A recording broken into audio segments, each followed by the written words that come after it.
The night the book became more dangerous than the man. The market had already begun to thin by the time the evening prayer ended.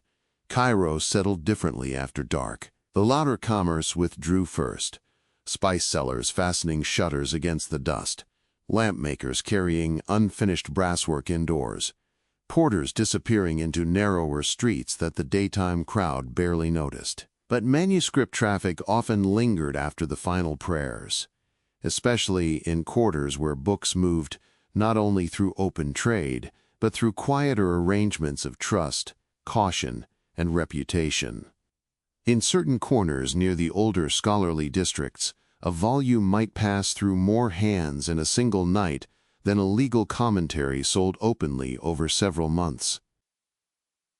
The lamps burned low in one of those enclosed rooms where manuscripts were examined after ordinary business hours.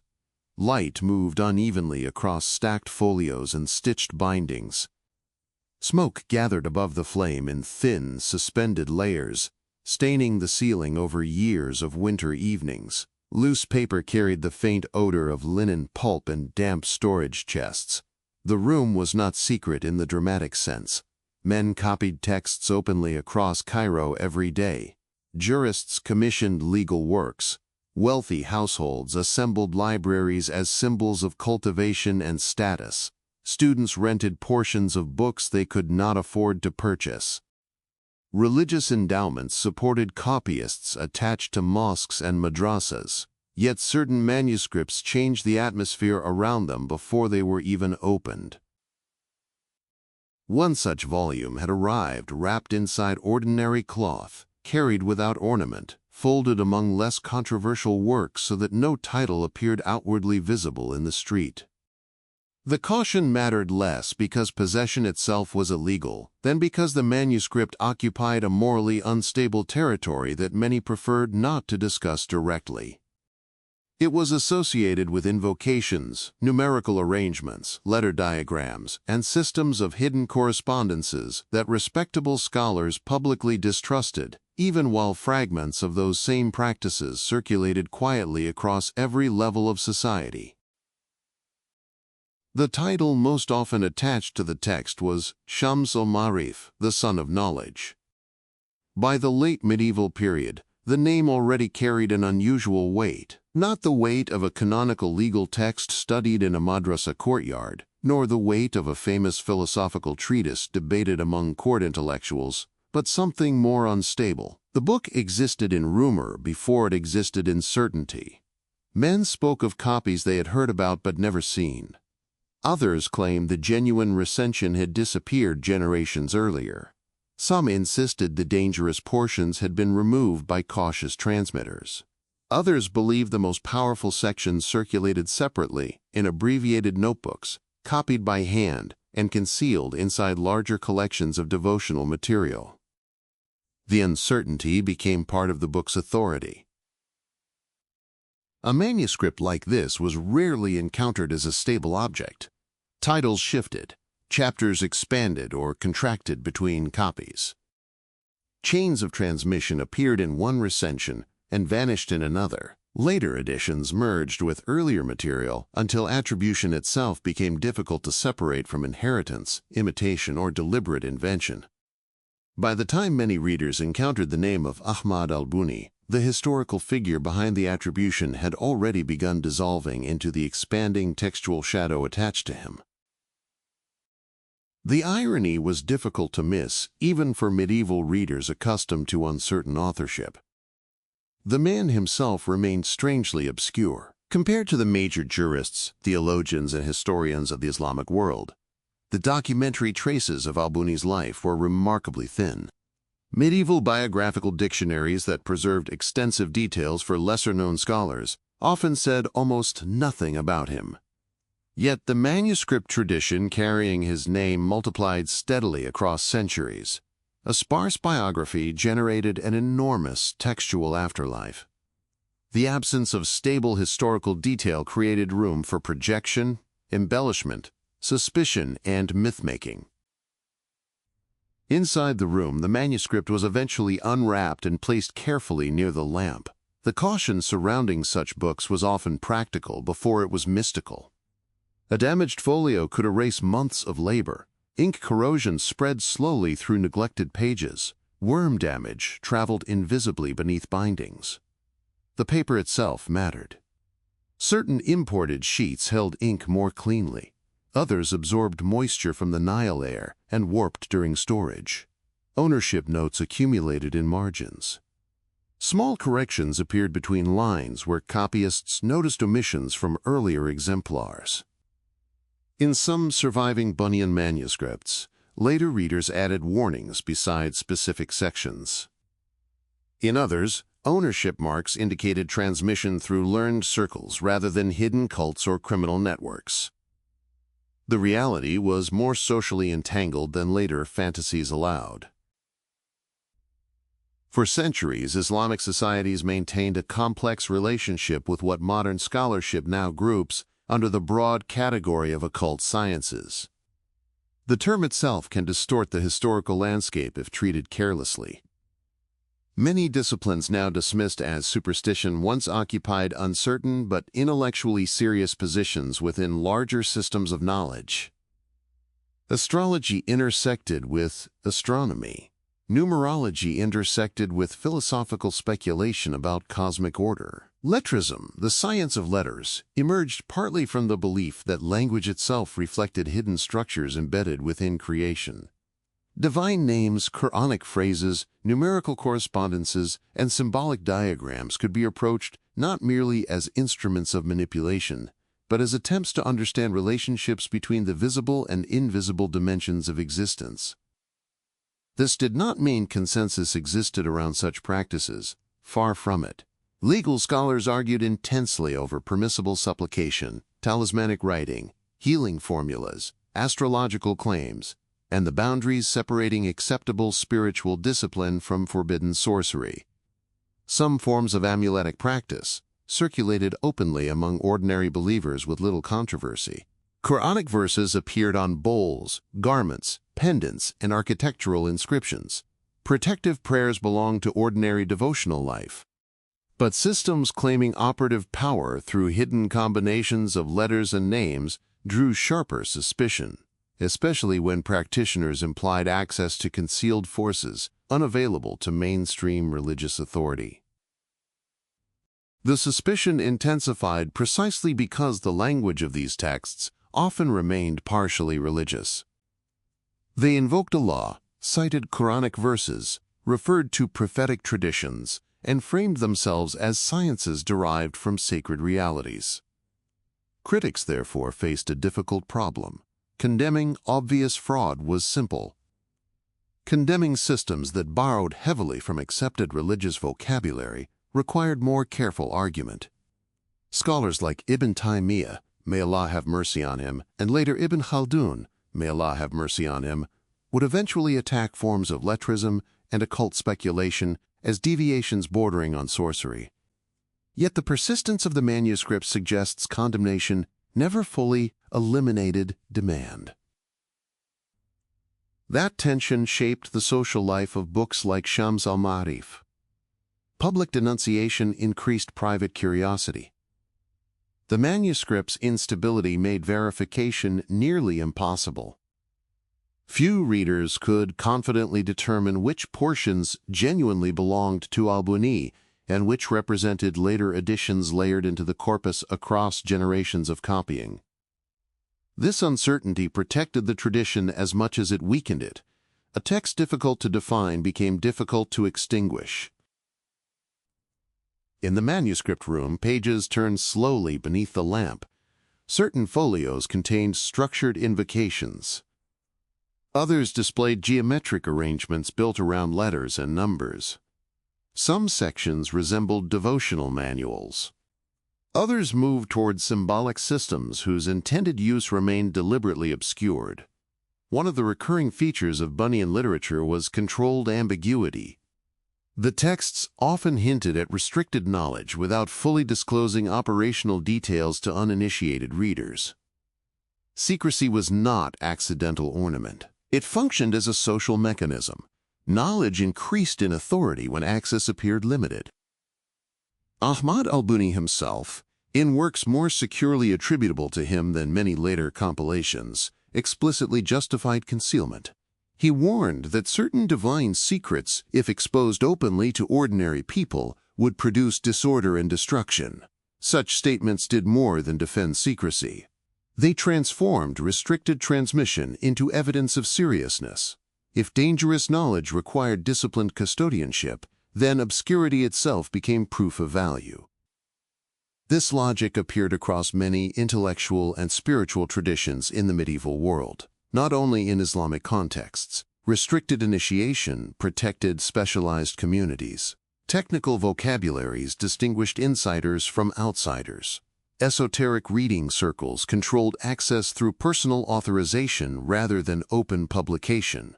But in Cairo, under regimes invested in maintaining Sunni institutional authority after the collapse of the Fatimid order, the politics of hidden knowledge acquired sharper edges. The city contained madrasas, legal courts, Sufi lodges, cemetery devotional cultures, merchants, pilgrims, scholars, wandering ascetics, court officials, and immigrants from across the Islamic world, competing for status and legitimacy inside the same urban landscape. The manuscript itself became one participant in that struggle. By the later Mamluk period, Cairo had developed into one of the most important centers of manuscript production in the Islamic world. Books moved constantly through copying houses, private libraries, mosque circles, commercial stalls, and scholarly networks extending from the Maghrib to Anatolia and beyond. The circulation of Bunyan texts followed those same channels more often than modern legends suggest. Surviving codices reveal careful craftsmanship rather than hurried concealment. Some copies were professionally produced. Others preserve ownership statements linking them to respectable scholarly environments. One manuscript of al-Buni's Lataif was copied at Al-Azhar Mosque itself during the early 15th century. The reality was neither full acceptance nor complete suppression. It was coexistence under tension. That coexistence generated a peculiar kind of fear. Not fear of immediate persecution alone, though certain scholars and judges certainly condemned occult practices harshly.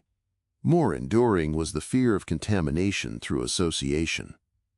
A jurist might denounce magical operations publicly, while quietly consulting astrological timing in private affairs. A household could reject illicit sorcery, while preserving protective talismans inherited across generations. A copyist producing legal manuals by day might reproduce sections of contested texts for trusted clients at night. The boundaries remained unstable because the society itself contained overlapping understandings of what hidden knowledge meant. The later reputation of Shams al-Ma'arif emerged from precisely that instability. Had the work belonged clearly inside accepted orthodoxy, it would likely have become another specialized devotional manual preserved without drama. Had it been universally rejected and systematically destroyed, little would have survived. Instead, the text occupied a middle condition that proved historically durable. It was condemned enough to become dangerous, but not erased enough to disappear. Every warning attached new prestige to possession. Every denunciation strengthened the sense that the manuscript concealed something authorities feared ordinary readers might seek. Rumor amplified what evidence could not stabilize. By the early modern period, stories circulated about missing recensions, shortened versions, hidden chapters, and corrupted copies. Some traditions claimed the original work had been divided deliberately to protect readers from misuse. Others suggested only partial transmission survived. Modern manuscript scholarship indicates that many of these distinctions emerged gradually through bibliographic confusion, commercial labeling, and later editorial invention, rather than through a single authorial design. Yet once the rumor existed, it altered copying practices themselves. Scribes began attaching labels like Akubra or Akubra to texts that differed substantially from one another.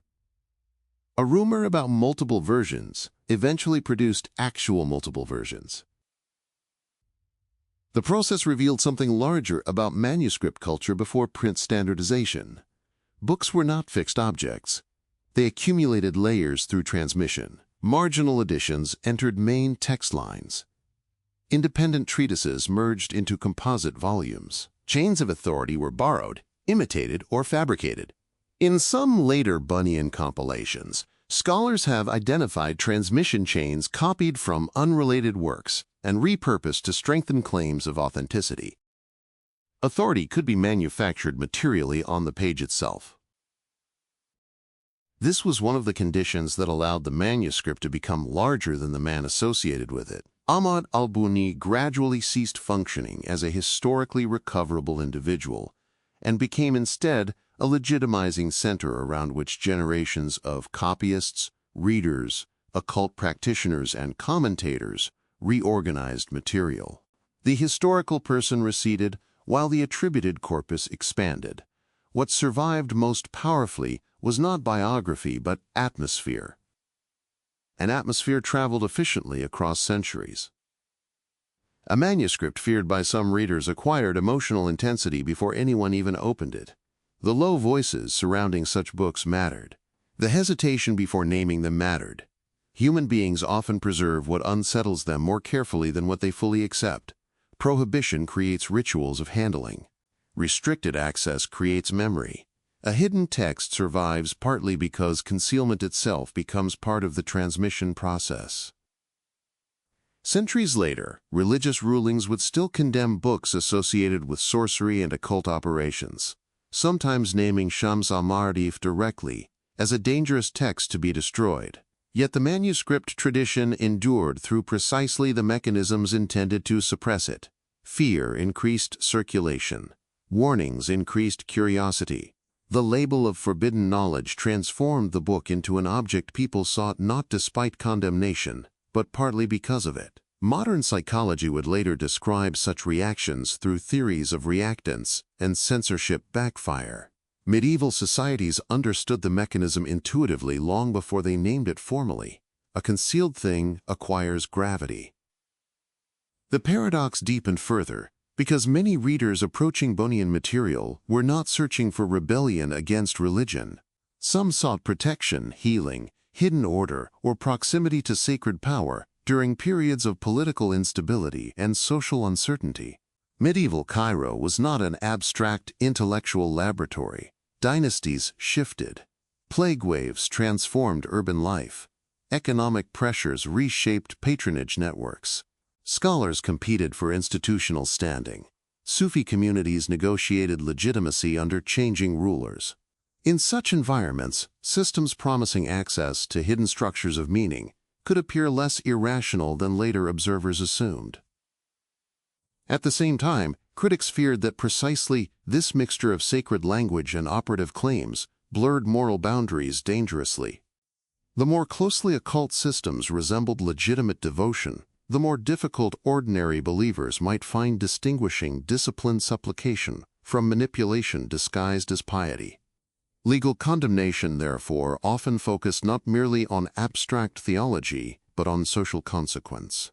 Hidden sciences threatened to redistribute authority away from publicly accountable institutions toward smaller circles claiming privileged access to concealed realities. That struggle over authority formed the deeper historical pressure surrounding al-Buni's afterlife. Not simply magic versus religion. The categories were rarely so clean in practice. More often, the conflict concerned who could interpret sacred language, who could claim access to hidden dimensions of knowledge, and which forms of spiritual expertise remained socially acceptable under Sunni political order. The room in Cairo grew quieter as the night deepened. Outside, the city continued breathing through distant movement. Hooves crossing stone, a door closing somewhere in the market quarter, the faint sound of water carriers along darker streets leading toward the older cemeteries. The manuscript remained open beneath the lamp.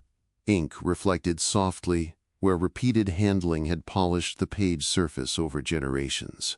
Whatever the original intentions of its earliest authorial layers, the book had already become something else through transmission alone.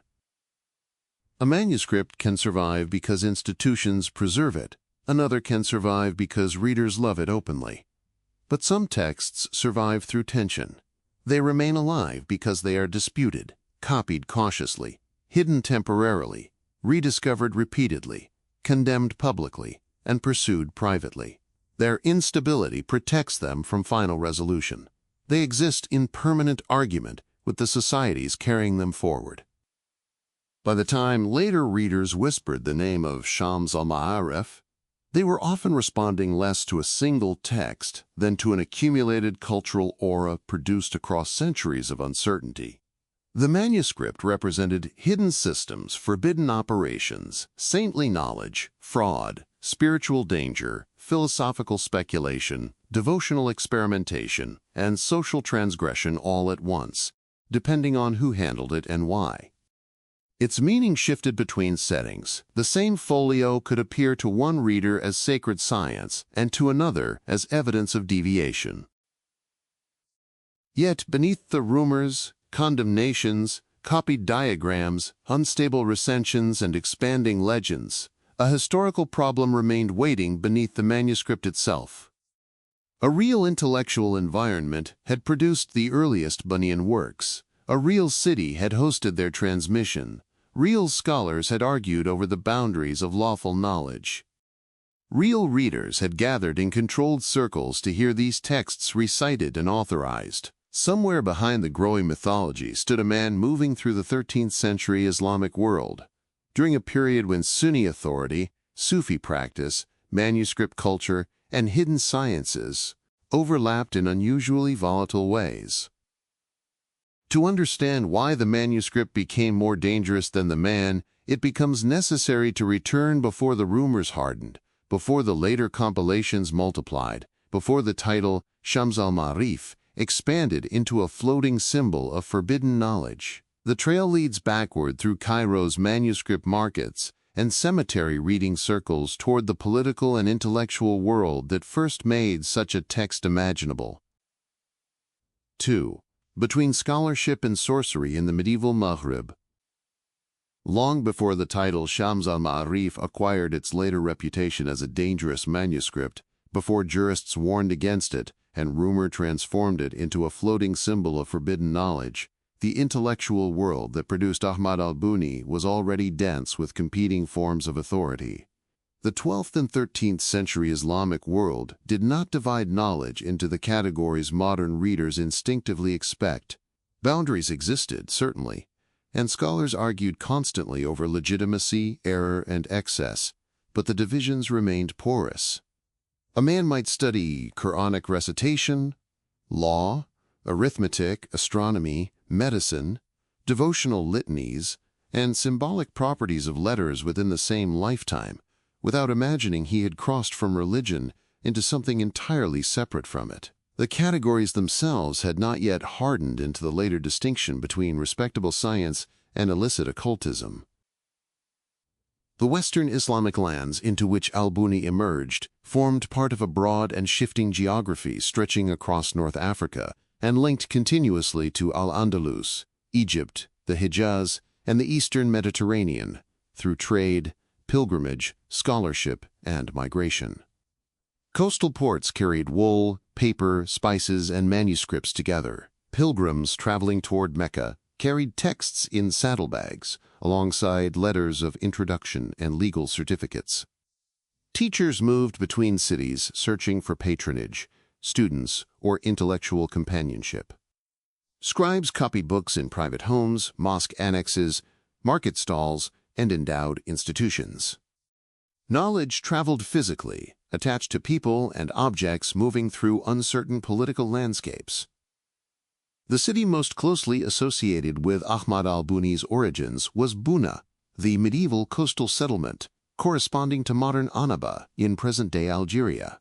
His Nisbah, al-Buni, points toward that city and toward the Western Islamic sphere, shaped heavily by Maliki legal culture and, during his probable lifetime, by the political authority of the Almohad movement.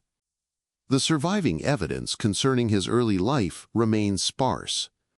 Medieval biographical dictionaries, often remarkably detailed about lesser-known scholars, preserve little dependable information about him. Later writers attempted to reconstruct his identity retrospectively, but modern historians repeatedly caution that the documentary record is unusually thin. This absence became historically consequential.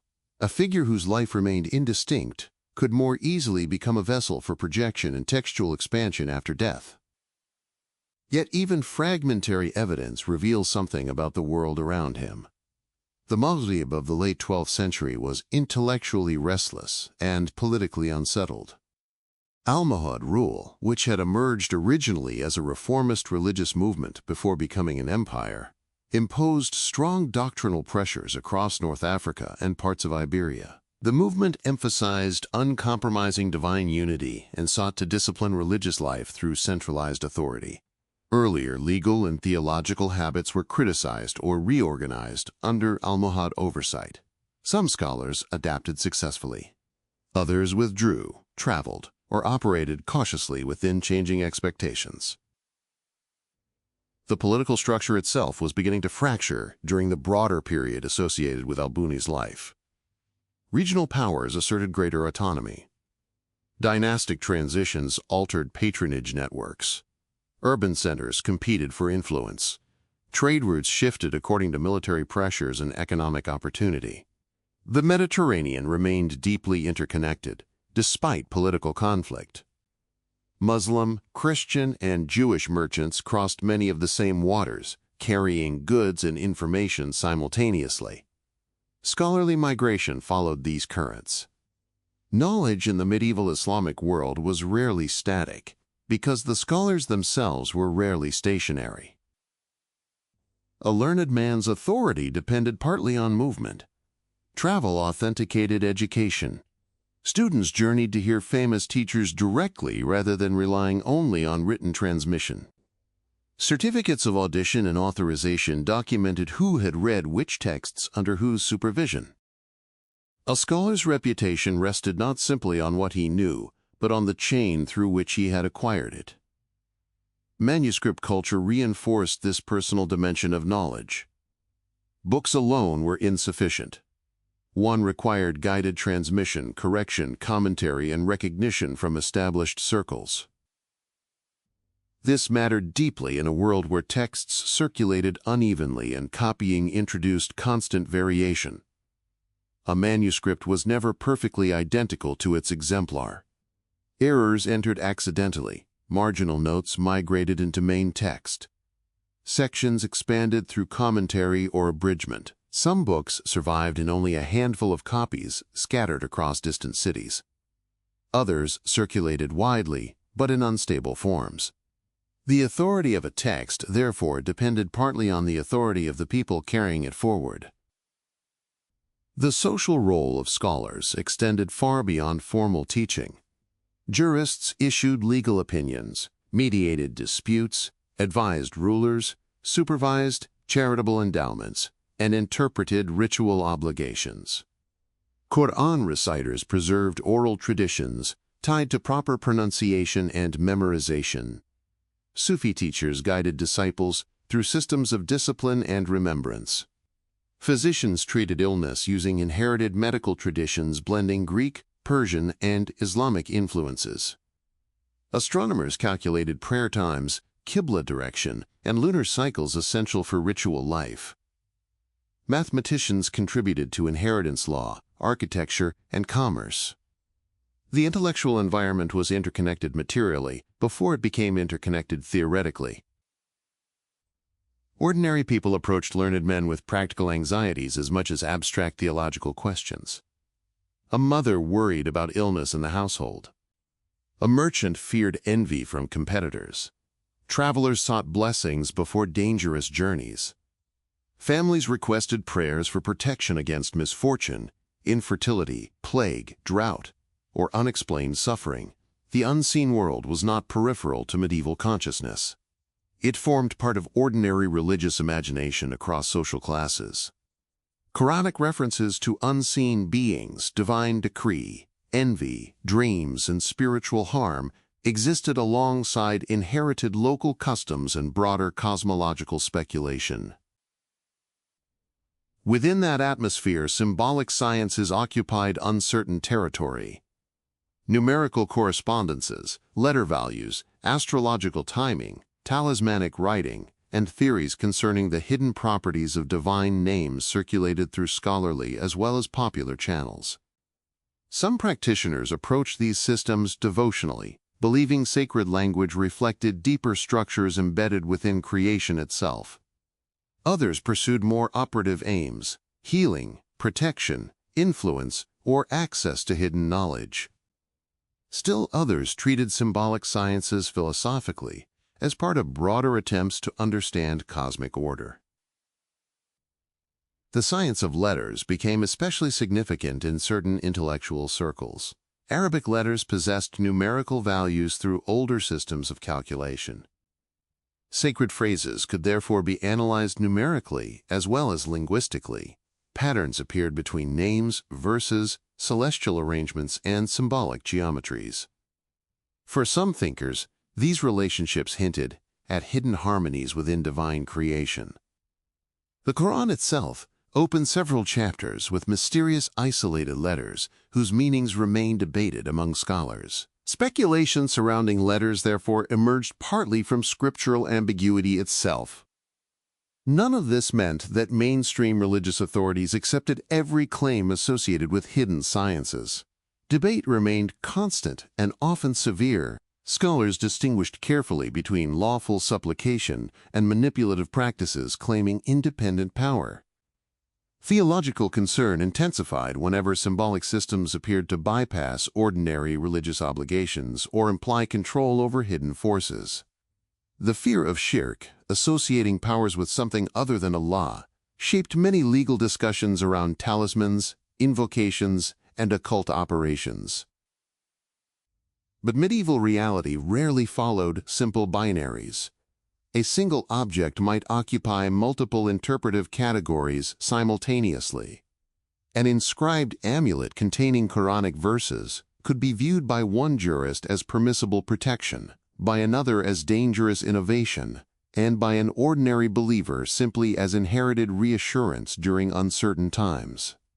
Symbolic practices survived partly because daily life itself generated continuous demand for forms of certainty beyond formal legal structures. The cities of the Maghrib and Egypt absorbed these tensions visibly. Mosque courtyards filled with study circles after prayer. Students sat on woven mats copying dictated passages, while teachers corrected pronunciation or legal interpretation. Wealthier scholars assembled private libraries whose collections reflected both piety and prestige. Book markets operated not only as commercial spaces, but as intellectual crossroads where manuscripts circulated through lending, copying, debate, and recommendation. A text encountered in Tunis might reappear years later in Cairo, carrying additional commentary from intervening readers. Paper itself transformed the scale of intellectual life. Earlier centuries had relied more heavily on parchment, an expensive material requiring animal skins and extensive preparation. Yet abundance introduced instability. Increased copying also increased divergence. Certain works accumulated so many recensions that identifying an original form became nearly impossible. This problem would later define the Bunyan corpus. Modern scholars examining manuscripts associated with al-Buni repeatedly encounter overlapping layers of attribution, interpolation, rearrangement, and expansion. Some works appear more securely linked to him through internal references and early transmission evidence. Others may reflect immediate disciples, later imitators, or anonymous compilers writing under an already respected name.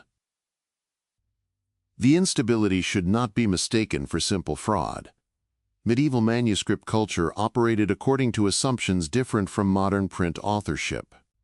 Texts evolved through transmission communities. Commentaries merged into originals. A respected authority could function as a gravitational center, drawing later material into orbit around his name. Over generations, the distinction between preservation and augmentation blurred naturally. In this environment, secrecy itself became a form of intellectual organization. certain disciplines circulated through restricted reading circles rather than public instruction. Teachers disclosed portions gradually according to trust, perceived moral fitness, or initiatic hierarchy. Esoteric knowledge depended on controlled access because exclusivity increased both prestige and perceived safety. A hidden science exposed indiscriminately risked misuse, misunderstanding, or social backlash. This logic appeared strongly in traditions later associated with al-Buni. In more securely attributable works, he framed hidden sciences as inheritances transmitted selectively through prophetic and saintly chains. Disclosure required caution because sacred secrets placed into unprepared hands threatened disorder. Such statements functioned rhetorically as much as doctrinally. They justified restricted circulation while simultaneously enhancing the aura surrounding the knowledge itself. The broader religious climate of Egypt intensified these dynamics further. By the time al-Buni's activity becomes more historically visible, Cairo had undergone major transformation under Ayyubid rule following the overthrow of the Fatimid Caliphate by Salah al-Din, known in English as Saladin. Sunni institutions expanded deliberately. Madrasas for the major Sunni legal schools multiplied across Cairo and Fustat. Sunni judges replaced earlier Ismaili structures. Public religious authority became tied increasingly to institutional frameworks sponsored or recognized by ruling elites. At the same time, Sufi life flourished visibly across the city. Shrines, cemetery devotions, lodges, and informal spiritual circles attracted broad participation. Religious practice in medieval Cairo did not divide neatly into official and unofficial spheres. State-sponsored institutions coexisted with devotional cultures operating through local loyalties, saint veneration, and informal networks of transmission. Many respected scholars moved comfortably across these spaces. Others worried that uncontrolled spiritual claims threatened legal and theological order. The Karafa cemeteries on the outskirts of Cairo became especially important as zones where devotional life, scholarship, pilgrimage, and social ambiguity overlapped. Tomb visitation formed part of ordinary religious culture for many Cairenes despite periodic criticism from reform-minded scholars. Teachers held gatherings near burial sites. Ascetics withdrew temporarily into cemetery districts associated with reflection and mortality. Travelers arriving from distant regions encountered diverse circles operating beyond the more regulated atmosphere of formal madrasas. It is within this environment that the strongest documentary traces of Ahmad al-Buni appear. Surviving manuscript paratexts preserve evidence that copies of two major works associated with him were auditioned publicly in the Karafa cemetery during the year 622 after Hijra, corresponding approximately to 1225 in the Gregorian calendar. These details matter because they anchor al-Buni not in legend but in an actual transmission setting, a teacher, texts, listeners, controlled authorization, and a specific devotional geography inside Cairo. The scene reconstructed through those paratexts differs sharply from later fantasies surrounding forbidden grimoires, hidden entirely outside scholarly culture. The manuscripts circulated through recognizable mechanisms of medieval learning. Audition certificates documented who heard texts read and who received permission to transmit them further. Such practices resembled the handling of respected scholarly works in many other fields. Yet the subject matter itself occupied uncertain territory, blending divine names, symbolic structures, invocations, and letter speculation in ways likely to provoke mixed reactions depending on audience and context. This ambiguity may explain part of the fascination surrounding al-Buni's legacy. He appears situated within a boundary zone rather than fully outside accepted intellectual life. Too connected to respected scholarly and Sufi traditions to dismiss entirely as a marginal charlatan. Too associated with hidden operations and symbolic systems to fit comfortably within stricter legal conceptions of legitimate knowledge. The tension persisted because neither side fully absorbed the other. Later scholars would sharpen the lines more aggressively. Ibn Khaldun, may Allah have mercy on him, writing in the 14th century, approached occult sciences with visible caution. His discussions acknowledge that practitioners treated disciplines like letter mysticism as serious systems grounded in cosmological assumptions rather than random superstition. Yet he ultimately classified many operative claims within the category of sorcery forbidden under Islamic law. His analysis reflected both intellectual curiosity and legal suspicion. The sciences existed, people studied them seriously. But seriousness alone did not guarantee legitimacy. Ibn Taymiyyah, may Allah have mercy on him, similarly condemned practitioners he believed crossed into forbidden operations or deceptive spiritual claims. His criticisms reveal how deeply embedded such practices had become within broader religious culture. Scholars do not spend energy refuting ideas that nobody encounters. Polemics themselves become evidence of circulation. Still, condemnation rarely eliminated manuscripts entirely. Surviving Bunyan codices often display careful production, ownership markings, and evidence of sustained readership across generations. Some copies were likely commissioned openly through ordinary manuscript markets.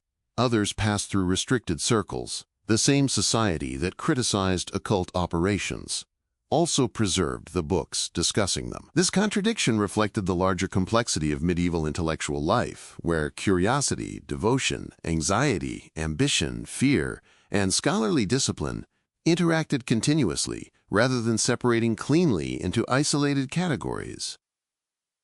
Modern readers sometimes imagine medieval knowledge systems as rigidly hierarchical, with clearly defined orthodoxy suppressing every unstable or speculative tendency immediately. The manuscript record suggests something far less orderly. Boundaries were negotiated constantly through argument, patronage, personal reputation, regional custom, and practical demand. A respected scholar might tolerate certain healing practices while condemning others. A ruler could patronize astrologers privately while promoting public Sunni orthodoxy. Ordinary believers navigated these ambiguities pragmatically, seeking protection or reassurance where they believed it might be found.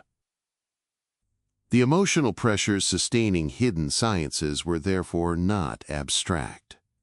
Disease, famine, political upheaval, infertility, unexplained suffering, and fear of unseen harm shaped ordinary existence across the medieval world. Religious language provided comfort, but also intensified awareness of invisible realities. Quranic references to envy, hidden beings, dreams, and divine decree ensured that unseen causality remained psychologically present within daily life. Systems claiming specialized knowledge of hidden structures naturally attracted attention under such conditions. At the same time, manuscript scarcity gave books unusual gravity. A text unavailable through ordinary channels acquired authority simply through difficulty of access.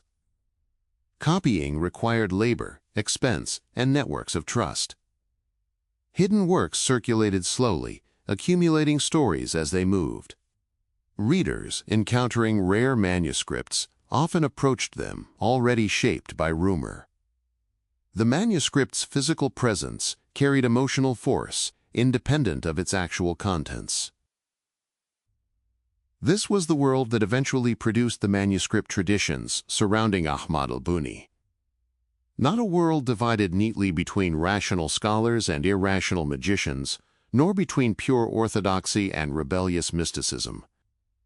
Rather, a crowded intellectual landscape where sacred language, cosmology, legal anxiety, devotional practice, manuscript transmission, and social insecurity overlapped continuously. Al-Buni's historical significance emerged precisely because he occupied one of the unstable seams within that landscape. His surviving reputation suggests a figure shaped by Sufi currents, learned traditions of symbolic interpretation, disciplined manuscript culture, and the politics of restricted knowledge. Yet the fragments remain incomplete enough that later generations could expand him into something larger and darker, than the available evidence alone supports. As the centuries passed, the name Ahmad al-Buni ceased functioning merely as a scholar's identity and became instead a point of convergence for accumulated fears surrounding hidden sciences themselves. The instability already present in the medieval Maghreb and Egypt made that transformation possible. A world saturated with sacred text, symbolic interpretation, social uncertainty, and contested authority could produce manuscripts that readers both condemned and copied with equal intensity. And somewhere inside that unstable borderland between disciplined spirituality and feared transgression, between accepted supplication and suspected sorcery, the historical outline of al-Buni begins to emerge more distinctly for the first time. 3. The desire to see behind the veil. No childhood scene can be placed securely at the beginning of Ahmad al-Buni's life. No reliable chronicler preserved the arrangement of his family house, the voice of an early teacher, the first book he held, or the first question that unsettled him. The historical record does not allow that kind of intimacy. What remains instead is a surrounding world: coastal North Africa, scholarly travel, political strain, religious discipline, manuscript scarcity, and a civilization in which sacred language stood at the center of knowledge. To write about al-Buni's formation responsibly is therefore to begin not with invented memory, but with pressure. The pressure was everywhere. It lay in the fragile order of cities governed by dynasties whose authority could appear immense one decade and uncertain the next. It lay in sea routes where merchants and students crossed between ports knowing that storms, piracy, illness, and political disruption could interrupt movement without warning. It lay in households where sickness arrived without clear cause, where a fever could consume a child before a physician's regimen had time to work, where ordinary people lived close to forms of danger that did not announce themselves rationally.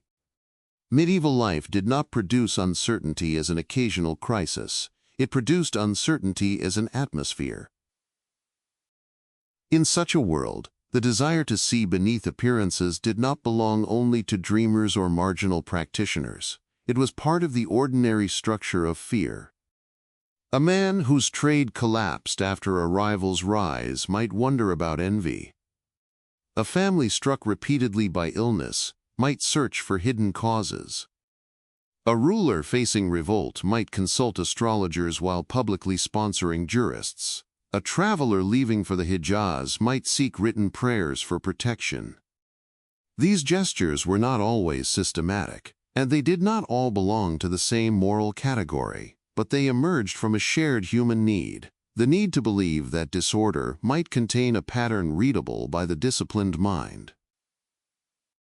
The Islamic world into which al-Buni entered adulthood was deeply committed to revealed knowledge. The Quran was recited, memorized, interpreted, and written with care across regions separated by distance and custom. Law organized worship, contracts, inheritance, marriage, trade, and public conduct. Scholars preserved chains of transmission for prophetic reports and scrutinized the reliability of narrators. Grammar, rhetoric, and logic served the disciplined interpretation of sacred texts. Yet the same commitment to revelation also intensified attention to the unseen. The Quran spoke of realities beyond ordinary perception, of angels, hidden beings, dreams, envy, divine decree, and the limits of human knowledge. The unseen was not an embarrassment at the edge of religion. It was woven into the religious imagination itself. The tension began when human beings moved from acknowledging unseen realities to seeking methods for operating upon them. Lawful supplication stood on one side, rooted in dependence upon Allah and in prophetic guidance. Forbidden manipulation stood on another, especially where practices implied control over powers outside lawful devotion or appealed to forces condemned by religious teaching. Between these poles stretched a wide and contested field: protective writings, healing formulas, symbolic diagrams, numerical correspondences, invocations of divine names, astrological timing, and theories about the hidden properties of letters. It was within this field that al-Buni's later reputation would take shape. To modern ears, the idea that letters possess hidden force can sound remote, but in the medieval world, language was rarely treated as a neutral instrument. Sacred language carried weight because revelation itself arrived in words recited aloud and written on pages. The act of correct recitation required discipline of the body, breath, tongue, memory, and hearing. Calligraphy transformed letters into visible devotion. Legal interpretation turned individual terms into obligations binding entire communities. A word could determine whether a contract stood, whether a marriage was valid, whether an oath had consequences. Language already acted in the world. The question was how far that action extended. Arabic letters also possessed numerical values through inherited systems of calculation. For some scholars and practitioners, numbers suggested hidden order. The visible word became a surface beneath which another structure could be read. Certain Quranic chapters opened with isolated letters, whose meanings had long generated reflection and restraint. Many scholars emphasized that Allah knew their ultimate significance. Others allowed careful speculation within limits. The existence of these mysterious letters gave symbolic inquiry a scriptural horizon, even when later systems moved beyond what many jurists considered safe. The intellectual inheritance surrounding hidden sciences was layered. Late antique materials had entered Arabic scholarly culture through translation, adaptation, and commentary. Greek philosophical ideas mingled with mathematical astronomy, medicine, and theories of cosmic sympathy. Hermetic writings, often attributed to ancient sages, circulated in forms that blurred philosophy, astrology, alchemy, and spiritual discipline. Jewish traditions of letter speculation and divine names developed alongside Islamic approaches in shared intellectual environments, sometimes separately, sometimes through contact, difficult to reconstruct precisely. Persian, Indian, and Hellenistic sciences contributed methods of calculation, astral observation, and medicinal classification. The medieval Islamic world received these materials not passively, but through selection, correction, argument, and Islamization. No responsible account can claim a straight line from any one ancient system to al-Buni's hand. Influence rarely travels with that simplicity. Ideas pass through translations, oral teachings, marginal notes, lost intermediaries, and anonymous compilations. But the atmosphere matters. By al-Buni's time, a learned person could encounter a vast inherited vocabulary of correspondences, planets and metals, numbers and letters, bodily humors and seasons, divine names and spiritual states, directions and times, visible arrangements and hidden meanings. Some of this belonged to accepted science, some stood under suspicion, some moved between both, depending on user, intention, and result.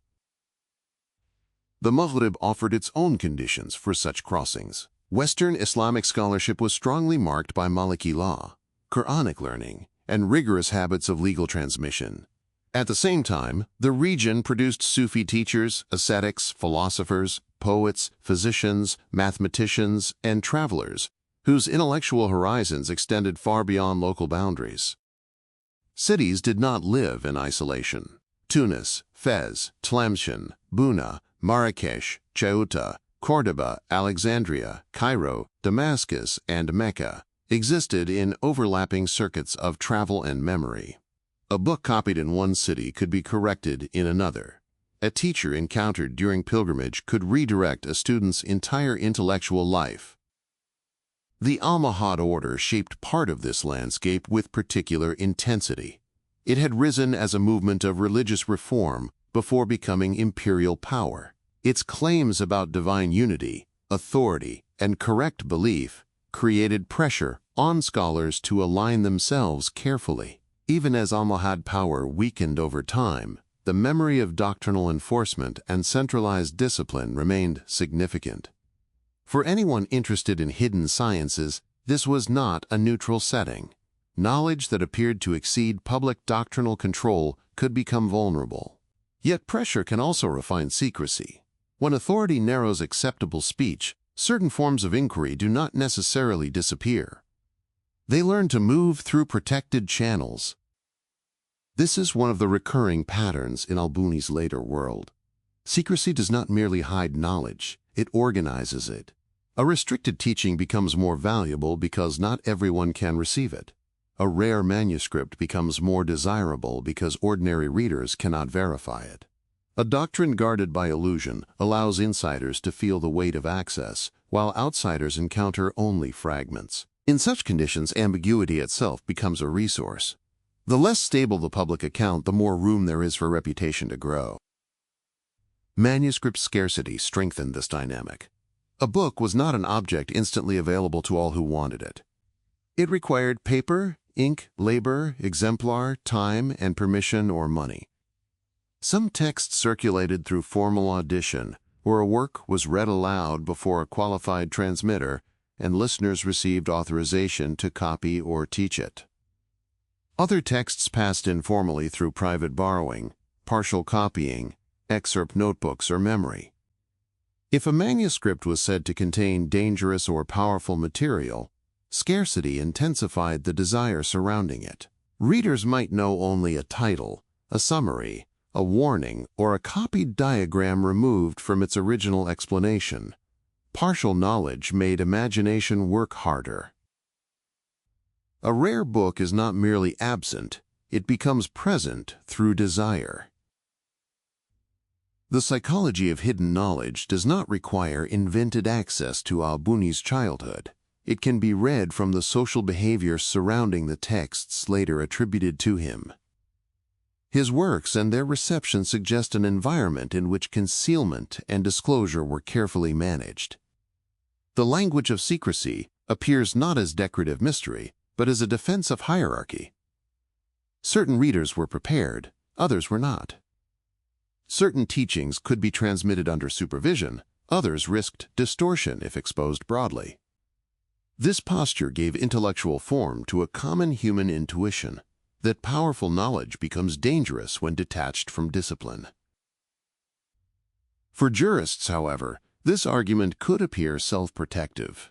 Claims of restriction often shielded practices from examination.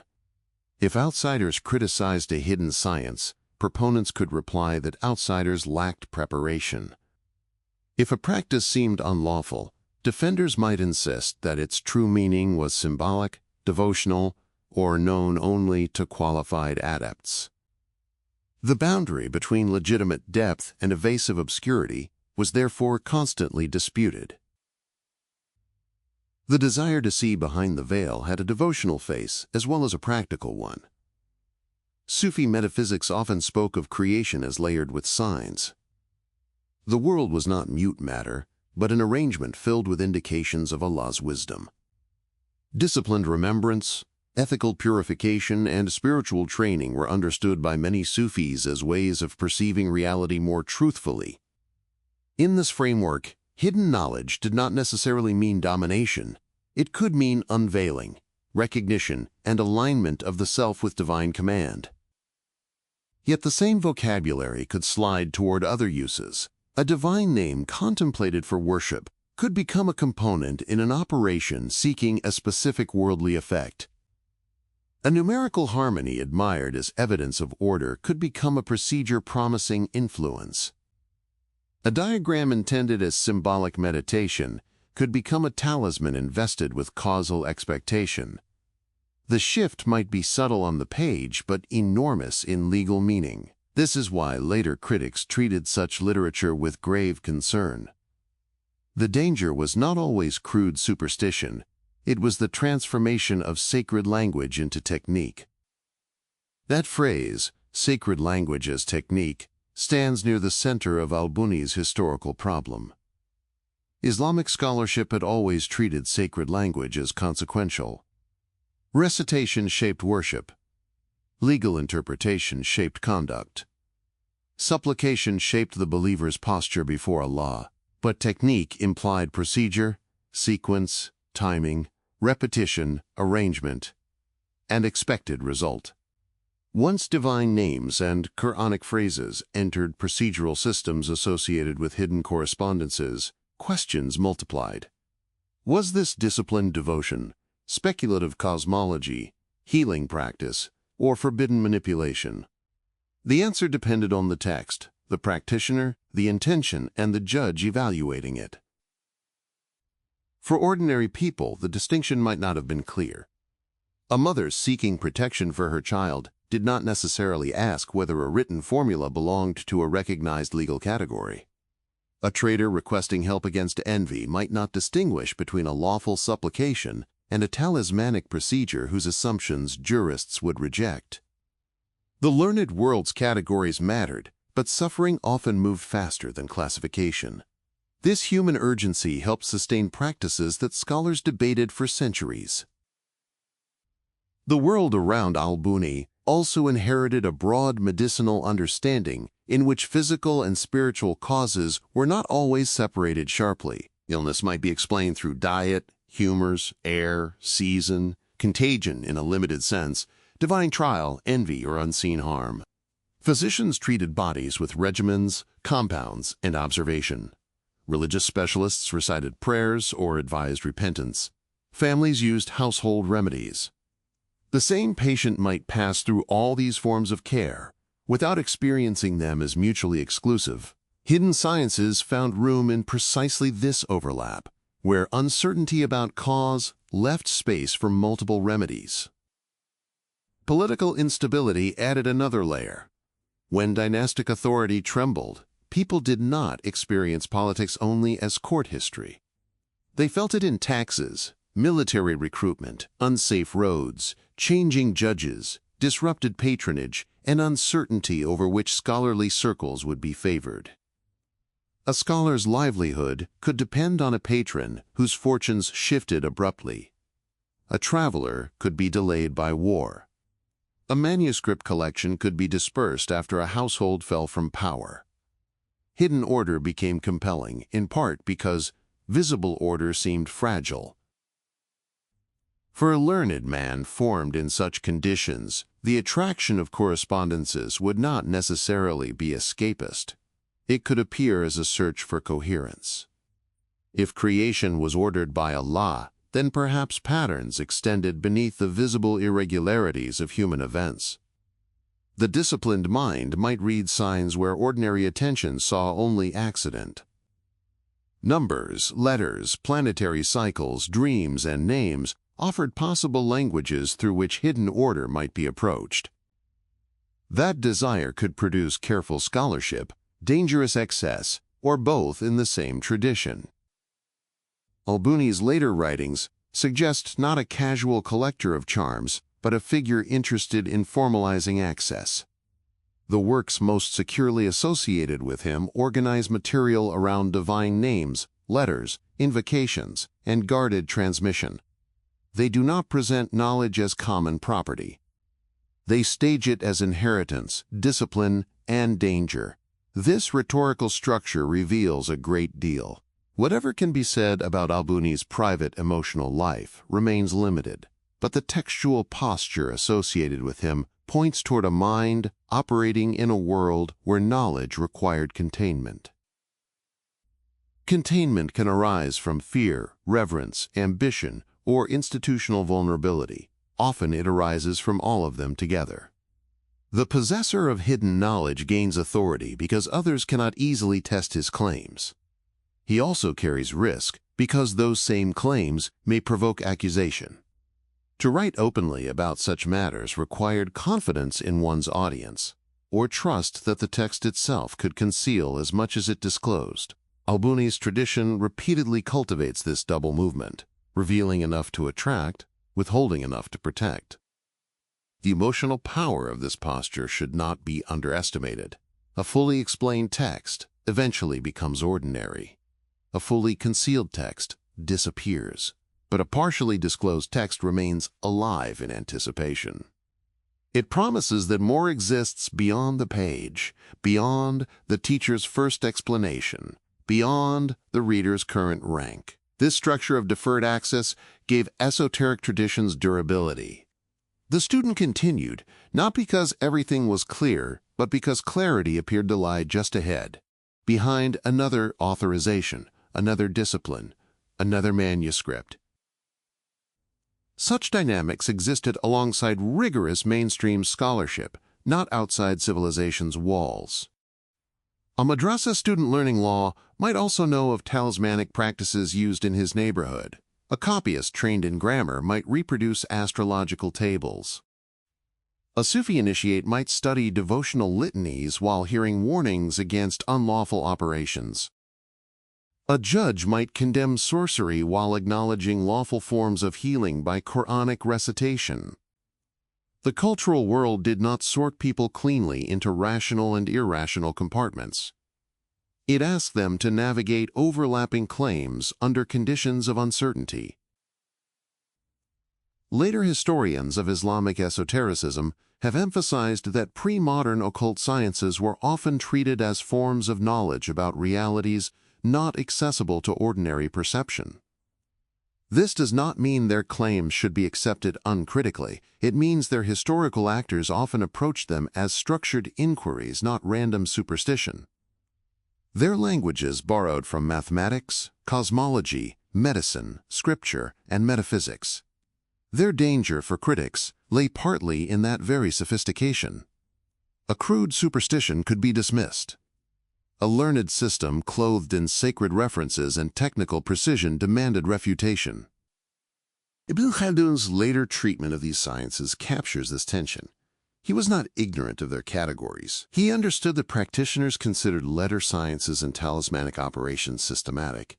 He described, classified, and evaluated them with the care of a thinker who knew they belonged to the intellectual environment he inhabited. Yet his judgment remained severe when such practices crossed into sorcery or claims of hidden efficacy outside lawful bounds.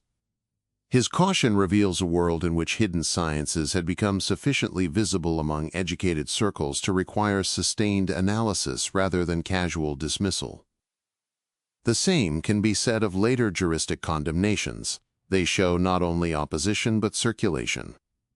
A book no one reads does not provoke repeated warnings. A practice no one seeks does not require boundary making. Condemnation is often evidence of desire. The stronger the denunciation, the clearer it becomes that the condemned object has already entered the social imagination. This pattern would follow Shams al-Ma'arif across centuries. In al-Buni's formative world, however, the later notoriety had not yet hardened. What existed was a field of possibility. Sacred language stood at the center of communal life. Books traveled slowly and acquired authority through difficulty. Teachers guarded specialized knowledge. Political systems shifted. Ordinary people sought help against uncertainty. Sufi metaphysics offered languages of hidden meaning. Mathematical and cosmological traditions suggested patterned correspondences beneath visible forms. Jurists warned against unlawful manipulation. The ingredients were already present before the famous manuscript tradition took its later shape. To understand this formation wound, one must avoid searching for a single trauma in al-Buni's undocumented youth. The wound belonged partly to the age itself. It was the distance between revealed certainty and lived insecurity.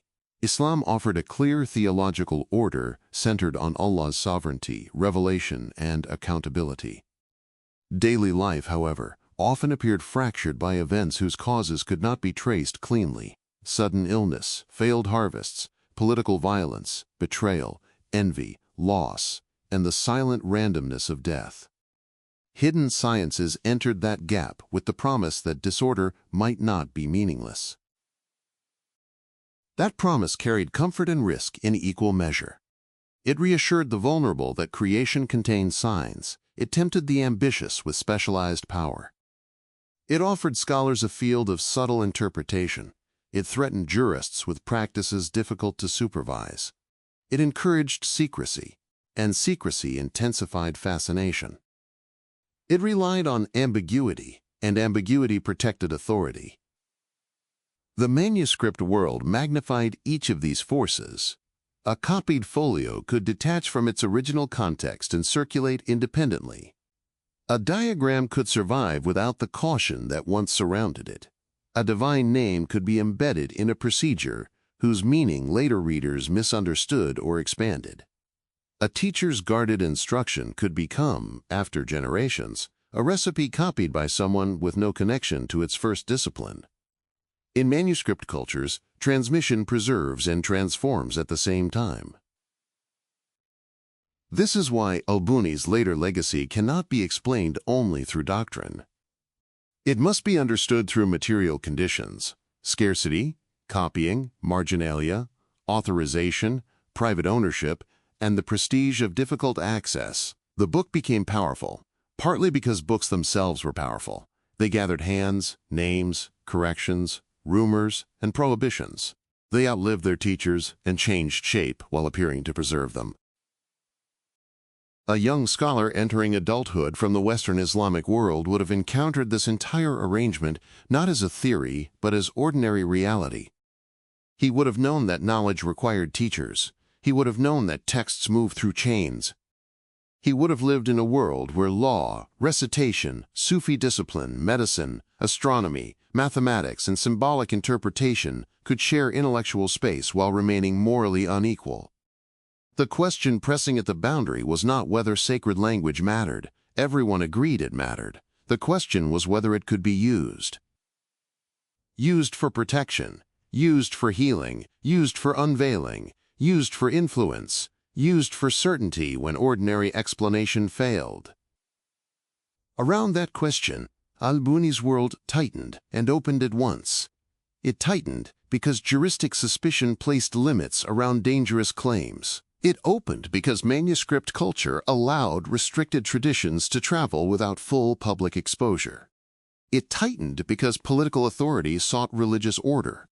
It opened because ordinary suffering kept producing demand for hidden remedies and spiritual reassurance. This double movement would shape the life of the texts later attributed to him: attraction under pressure, disclosure under concealment, condemnation alongside survival. By the time Ahmad al-Buni emerges more clearly in the record, he stands inside a civilization that revealed knowledge and feared its misuse, that cultivated disciplined scholarship while tolerating unofficial practices at its edges, that built institutions to stabilize public religion while private readers continued seeking patterns beneath visible life. The desire to see behind the veil was not his alone. It belonged to a world where sacred language promised meaning, and where meaning, under pressure, could begin to look like power. 4. Circles of invocation and the first shadows of suspicion. By the time Ahmad al-Buni began to emerge within the scholarly and devotional networks of the Islamic world, the desire for protected knowledge had already acquired recognizable forms. It moved through handwritten pages, through controlled circles of recitation, through travelers carrying copied invocations folded into leather pouches, through students searching for teachers whose reputations rested not only on jurisprudence or grammar, but on subtler claims about the hidden properties of sacred language. Nothing in the surviving evidence suggests sudden fame or dramatic public ascent. His rise appears instead through traces, manuscripts, transmission notes, attributed works, references by later readers, and the gradual accumulation of authority around a specialized field many considered spiritually serious and morally dangerous at the same time. The surviving fragments place him within Western Islamic Sufi currents, linked to Tunisia and the Maghrib before his documented presence in Cairo. One of the few biographical anchors considered reasonably reliable comes from al-Buni's own writing, where he identifies the Sufi teacher Abdel-Aziz al-Mahdawi as his sheikh. The connection matters because al-Mahdawi himself belonged to intellectual and mystical circles associated with disciplined spiritual practice, symbolic interpretation, and the movement of ideas between North Africa and the Eastern Islamic world. Through such links, al-Buni appears not as an isolated eccentric, but as part of broader networks where ascetic discipline, scriptural learning, and metaphysical speculation could intersect naturally. These networks did not operate entirely inside official institutions, though they were not wholly outside them either. A scholar might teach law publicly in one setting and discuss symbolic correspondences privately in another. A Sufi lodge could host devotional recitations one evening and manuscript study the next. A traveler arriving from the Maghrib might carry legal certifications alongside notebooks containing invocations, diagrams, or reflections on divine names. Medieval intellectual life often unfolded through layered relationships rather than rigidly separated domains. The atmosphere surrounding sacred names was especially charged. The 99 names of Allah occupied a central place in devotional life. They were recited in prayer, contemplated in sermons, memorized by students, and woven into ethical and spiritual reflection. Each name pointed toward an aspect of divine perfection: mercy, majesty, wisdom, sovereignty, knowledge, power. The names were not treated merely as descriptive labels. They carried theological, emotional, and liturgical weight. To invoke them properly was to orient oneself toward the divine order underlying creation. But within certain intellectual and mystical circles, another possibility slowly expanded. If creation itself reflected divine wisdom, and if divine names expressed attributes woven into existence, then perhaps the names possessed relationships extending beyond ordinary devotional recitation. Certain names might correspond to particular states, times, numbers, or effects. Certain combinations might align the soul with hidden structures already embedded within the world. The movement from remembrance toward operation was gradual, and not always fully acknowledged even by those participating in it. Yet this was the conceptual threshold that would define the first major pillar of al-Buni's later influence: the science of divine names. The pressure behind this development was not abstract intellectual curiosity alone. It emerged from the same historical atmosphere already shaping medieval life across North Africa and Egypt. Political authority shifted unpredictably. Trade routes remained vulnerable. Epidemics moved through crowded cities with terrifying speed. Families carried anxieties about illness, infertility, misfortune, envy, debt, and travel danger. Ordinary believers sought reassurance that sacred language could provide not only moral guidance for the afterlife, but tangible forms of protection within earthly uncertainty. The appeal of divine names lay partly in their intimacy. Astrology depended on technical calculations many ordinary people could not follow. Philosophical cosmology demanded extensive training. But the names of Allah were already woven into daily worship. They belonged to the emotional vocabulary of faith itself. This made them especially potent as a bridge between accepted devotion and speculative systems promising hidden efficacy. Within study circles associated with symbolic sciences, pages containing divine names were approached with visible care. Surviving manuscript traditions show arrangements of names alongside numerical calculations, letter correspondences, geometric forms, and invocatory sequences. Some sections resembled meditative exercises rooted in remembrance. Others moved toward procedural structures difficult to separate from talismanic operation. The same manuscript could contain passages of devotional reflection beside material that later jurists would regard with profound suspicion. One can imagine the physical environment without inventing unsupported scenes. A room lit by oil lamps after evening prayer. Students seated closely around a teacher. Sheets of paper weighted against moving air. Ink darkened carefully to preserve clarity in low light. A page turned slowly while a sequence of letters or divine names was examined for hidden relation. The atmosphere would not necessarily have resembled theatrical secrecy. Medieval scholarship often unfolded quietly.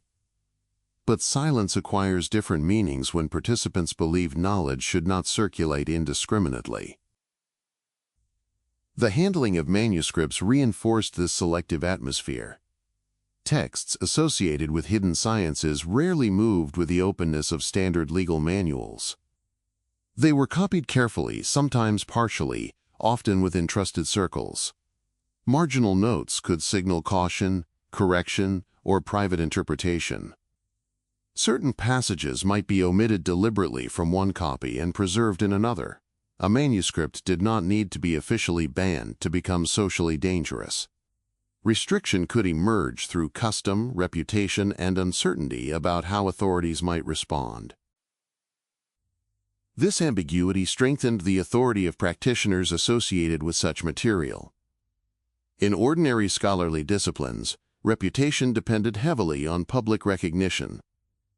A jurist gained authority through visible teaching, legal reasoning, and acknowledged transmission chains. But restricted sciences rewarded partial concealment. A teacher who implied access to guarded knowledge gained prestige precisely because outsiders could not easily evaluate him. Secrecy functioned as proof of seriousness.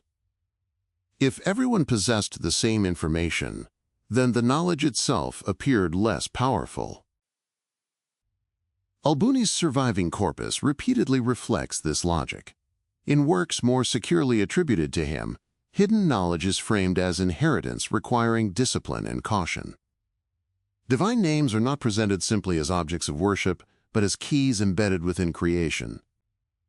The suggestion is not merely that Allah responds to prayer, a standard Islamic belief, but that sacred names participate in deeper structures connecting language, cosmology, and spiritual effect. The exact boundaries of those claims remain difficult to fix because the texts themselves cultivate layered meaning. This cultivated ambiguity partly explains why later readers responded so differently to the same material. Some encountered devotional metaphysics. Others saw operative magic disguised in religious language. Some approached the texts through Sufi discipline and spiritual purification. Others extracted procedures mechanically, detached from ethical or theological context. A manuscript copied across generations cannot control the intentions of later readers. The same page may produce contemplation in one setting and fear in another. The first shadows of suspicion emerged not because al-Buni's interests were incomprehensible to his world, but because they were comprehensible enough to threaten boundaries many scholars considered essential. Islamic law already recognized the danger of sihr, usually translated as sorcery or magic, though the exact legal and theological definitions varied. The Quran condemned certain forms of forbidden practice, linked to deception, manipulation, and rebellion against divine order. Scholars debated details, but broad anxiety surrounding unlawful manipulation of hidden forces remained consistent. The problem was that hidden sciences associated with divine names rarely presented themselves as open rebellion against religion. They often appeared intensely religious. They invoked Allah, cited Quranic verses, referred to prophetic traditions, and framed their methods as disciplined spiritual knowledge. This made criticism more difficult. A jurist confronting explicit pagan ritual could condemn it immediately. But what of a text structured around divine names and devotional language, while implying that certain arrangements, repetitions, or correspondences might produce worldly effects? Different scholars answered differently. Some rejected nearly all symbolic speculation beyond straightforward devotional remembrance. Others tolerated limited reflection on numerical or linguistic patterns while condemning operative claims. Some accepted healing through Quranic recitation but rejected talismanic diagrams. Others worried less about symbols themselves than about the social consequences surrounding them: fraud, dependency, manipulation of the vulnerable, and the rise of private practitioners claiming hidden authority outside accountable institutions. This last concern proved especially important. Medieval Islamic societies already contained multiple centers of influence: jurists, Sufi teachers, court scholars, merchants, local saints, physicians, and wandering ascetics, all competed for trust. Hidden sciences introduced another kind of authority, one rooted not in public reasoning or legal method, but in claims of restricted access. A practitioner who possessed guarded invocations or symbolic systems could attract followers through the promise of protection, healing, or secret efficacy. Such authority was difficult to regulate precisely because it depended on partial concealment. The demand sustaining these practices remained constant. A traveler facing dangerous roads might seek written protection before departure. Families struggling with illness could request invocations believed to ward off harm. Merchants feared envy from competitors. Political instability encouraged anxiety about betrayal, fortune, and unseen influence. The scholar capable of offering spiritually charged formulas gained social importance because ordinary legal instruction did not always answer these fears emotionally. The science of divine names emerged as a response to this environment. It offered not merely doctrine but usable structure. The names of Allah became arranged within systems of timing, repetition, sequence, and correspondence. Some names were associated with mercy, others with strength, others with healing or protection. Numbers acquired significance through letter values. Geometric forms organized names visually on the page. Invocations were linked to particular conditions or desired outcomes. The conceptual move was subtle but decisive. Sacred language became increasingly procedural. Even readers sympathetic to such practices often approached them cautiously. The danger lay not only in theological error but in misuse. If divine names possessed hidden efficacy, then careless or immoral use threatened spiritual corruption. This concern appears directly within Bunyan traditions, emphasizing secrecy and disciplined transmission. Certain knowledge should not reach the unprepared. Disclosure required hierarchy. The rhetoric resembles spiritual responsibility, but it also protects authority. A hidden system becomes stronger socially when only select individuals can claim proper understanding. The manuscript environment around Cairo intensified these tensions. By the early 13th century, the city had become a major center of Sunni learning under Ayyubid rule. Madrasas multiplied. Legal scholarship expanded institutionally. Public religious order carried political importance after the overthrow of the Fatimid regime. Yet Cairo also remained a city saturated with devotional practices, extending beyond formal institutions. Sufi circles flourished. Cemetery gatherings attracted seekers and ascetics. Manuscripts moved through private networks, operating alongside official scholarship. Within this environment, al-Buni's works appear to have circulated through controlled teaching sessions rather than underground isolation. Surviving audition certificates linked to two major works place them in the Qarafa cemetery district during the year 622 after Hijrah. This evidence matters profoundly because it grounds the tradition in an actual social setting. Readers gathered physically around texts associated with divine names and symbolic sciences while still using recognized mechanisms of scholarly authorization. The hidden sciences were not entirely hidden. They existed within selective visibility. The Qarfa itself carried symbolic resonance. Medieval cemeteries were not silent wastelands outside urban life. They functioned as devotional landscapes where tomb visitation, prayer, teaching, ascetic retreat, and memory intersected. The proximity of death intensified reflection on unseen realities. Scholars, mystics, and ordinary visitors moved through the same terrain. A manuscript concerning divine names and hidden structures would have felt differently in such an environment than in a crowded market classroom devoted to legal disputation. One can imagine a manuscript page held near the lamp in that cemetery world, circles of letters arranged carefully, names repeated according to sequence, geometric structures enclosing phrases of invocation. Not because supernatural power visibly radiated from the page, but because the page itself represented access. It suggested that hidden order could be approached through disciplined reading. The emotional force came less from proof than from possibility. And possibility attracts scrutiny. As al-Buni's reputation expanded through manuscripts and teaching networks, The line between spiritual discipline and operative technique became increasingly difficult to stabilize. The same practices that drew seekers also unsettled cautious scholars. A jurist might ask whether ordinary believers could distinguish between dependence on Allah and dependence on formulas. A theologian might fear that procedural systems implied hidden mechanisms rivaling divine sovereignty. A legal scholar might worry that talismanic traditions encouraged charlatans capable of exploiting fear for money or influence.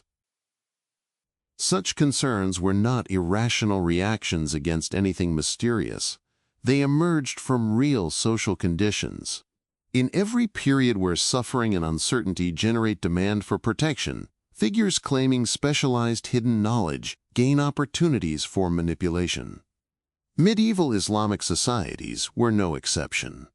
Fraudulent healers, astrologers, and occult practitioners certainly existed alongside more disciplined scholars and mystics. Critics feared that sacred language itself could become entangled with deception.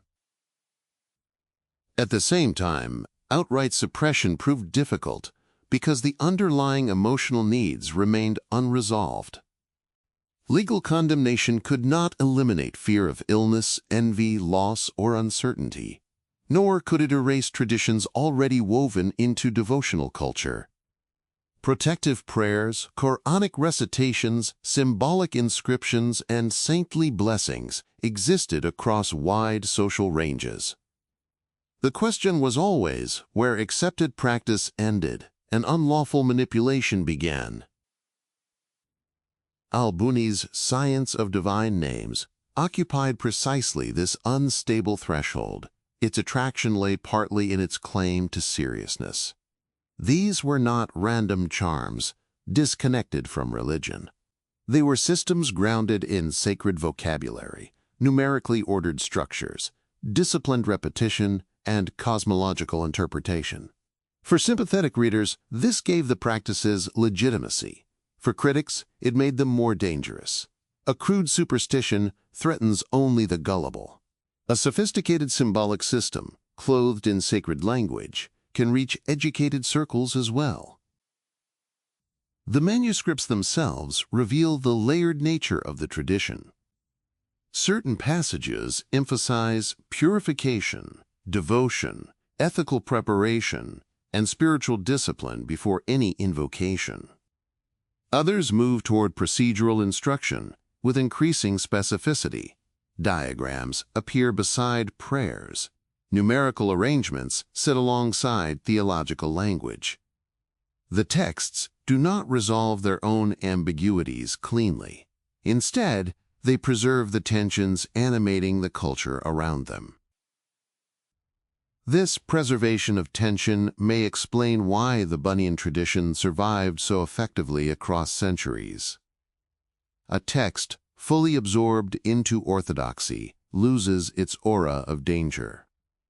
A text entirely severed from religious legitimacy risks isolation.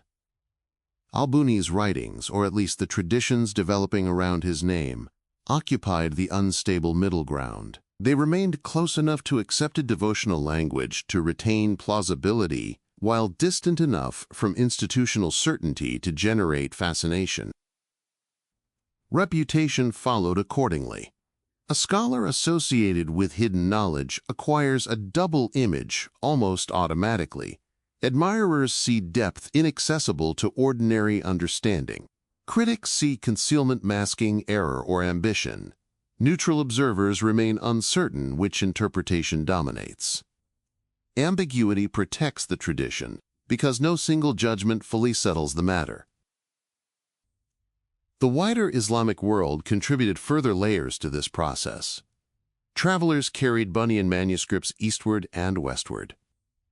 Copyists reproduced sections independently from larger works. Sufi circles integrated certain invocations into devotional practice. Readers extracted diagrams or letter arrangements detached from original explanations. Over time, the corpus itself became unstable. New material gathered around older foundations. Attribution expanded. The name al-Buni began functioning not only as an authorial identity, but as a marker of a particular type of guarded knowledge. This transformation increased suspicion even before later condemnations hardened fully. A text whose contents vary between copies becomes difficult to supervise. A teaching transmitted privately becomes difficult to verify. A practitioner claiming hidden authorization becomes difficult to challenge publicly without appearing ignorant of matters intentionally concealed. The social power of restricted knowledge lies partly in this asymmetry. Outsiders lack access, while insiders can always claim deeper layers beyond immediate criticism. Yet the emotional reality surrounding these practices remained human rather than abstract. People approached scholars and spiritual specialists because they were afraid. Afraid of illness that physicians could not cure. Afraid of journeys that might not end safely. Afraid of invisible envy, betrayal, or misfortune. Afraid that ordinary prayer might not be enough against forces they could neither explain nor control. Hidden sciences promised not certainty exactly, but orientation. They implied that creation contained structures through which disciplined invocation could align human vulnerability with divine order. The danger arose when alignment became technique. This was the conceptual shift worrying cautious scholars. Islamic devotion traditionally emphasized submission, trust, supplication, and moral accountability before Allah. Procedural systems risked encouraging a different posture, the expectation that correct combinations of names, numbers, times, and forms might produce reliable effects. Even where practitioners insisted all power belonged ultimately to Allah, the operational mentality itself generated unease. Sacred language could begin to resemble instrument rather than worship. The first shadows of suspicion around al-Buni therefore emerged from structural pressures already embedded within his environment. He did not invent the desire for hidden efficacy. He inherited a civilization already saturated with sacred text, symbolic interpretation, cosmological speculation, and social insecurity. His contribution appears to have been organization, gathering divine names, letter sciences, invocations, and symbolic correspondences into increasingly formal systems transmitted through manuscripts and selective instruction. Organization changes scale. A scattered set of practices remains local and unstable. A structured textual tradition can travel. Once copied into manuscripts, hidden sciences acquire continuity beyond individual teachers. They move through libraries, private collections, cemetery gatherings, scholarly exchanges, and distant cities. They survive criticism because the text itself becomes a durable object, capable of reappearing after each attempt at containment. And each warning strengthens curiosity. Even during al-Buni's own lifetime or near aftermath, fascination and suspicion had already begun feeding each other.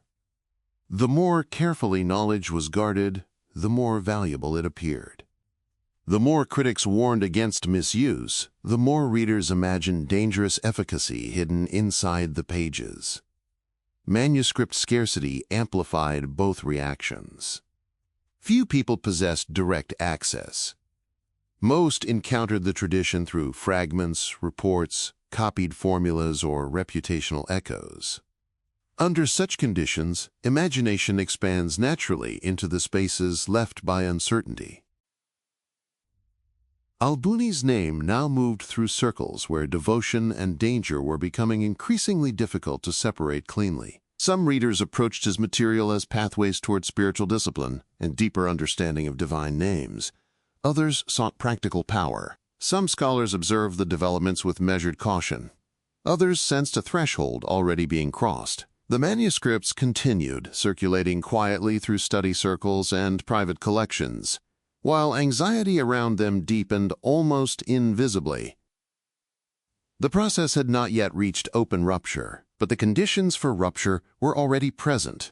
Sacred language treated as operative structure, secrecy generating authority, fear generating demand, manuscripts carrying unstable systems beyond their original settings, and scholars struggling to decide whether they were witnessing disciplined spirituality or the gradual transformation of revelation into technique. In that narrowing space between fascination and alarm, Ahmad al-Buni's reputation entered its next and far more dangerous phase. 5. When hidden knowledge became a public threat. The transformation did not happen all at once. No surviving record captures a single day when Ahmad al-Buni ceased being a relatively obscure scholar associated with hidden sciences and became the name attached to one of the most feared manuscript traditions in the Islamic world. The rupture unfolded gradually through copying, expansion, selective transmission, criticism, rumor, and demand. A manuscript moved from one city to another. A section was extracted and recopied independently.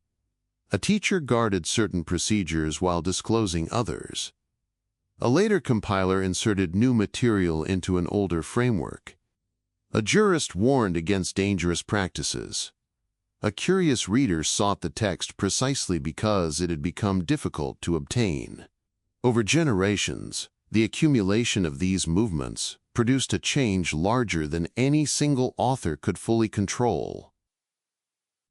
What later readers came to know as Shams al-Ma'arif was never entirely stable. This instability is essential to understanding its historical power. Modern imagination often treats the work as though it were a single fixed volume, passing unchanged through centuries of secrecy. The manuscript record suggests something far more fluid. Different recensions circulated under similar titles. Chapters varied between copies. Diagrams appeared in one manuscript and vanished in another. Invocations expanded, contracted, or shifted arrangement according to the priorities of copyists and readers. Material associated with other traditions entered Bunyan compilations gradually. Transmission chains were sometimes borrowed or altered to strengthen authority. The text behaved less like a closed book than like a growing organism attached to a powerful name. Yet despite this instability, certain core tendencies became increasingly visible.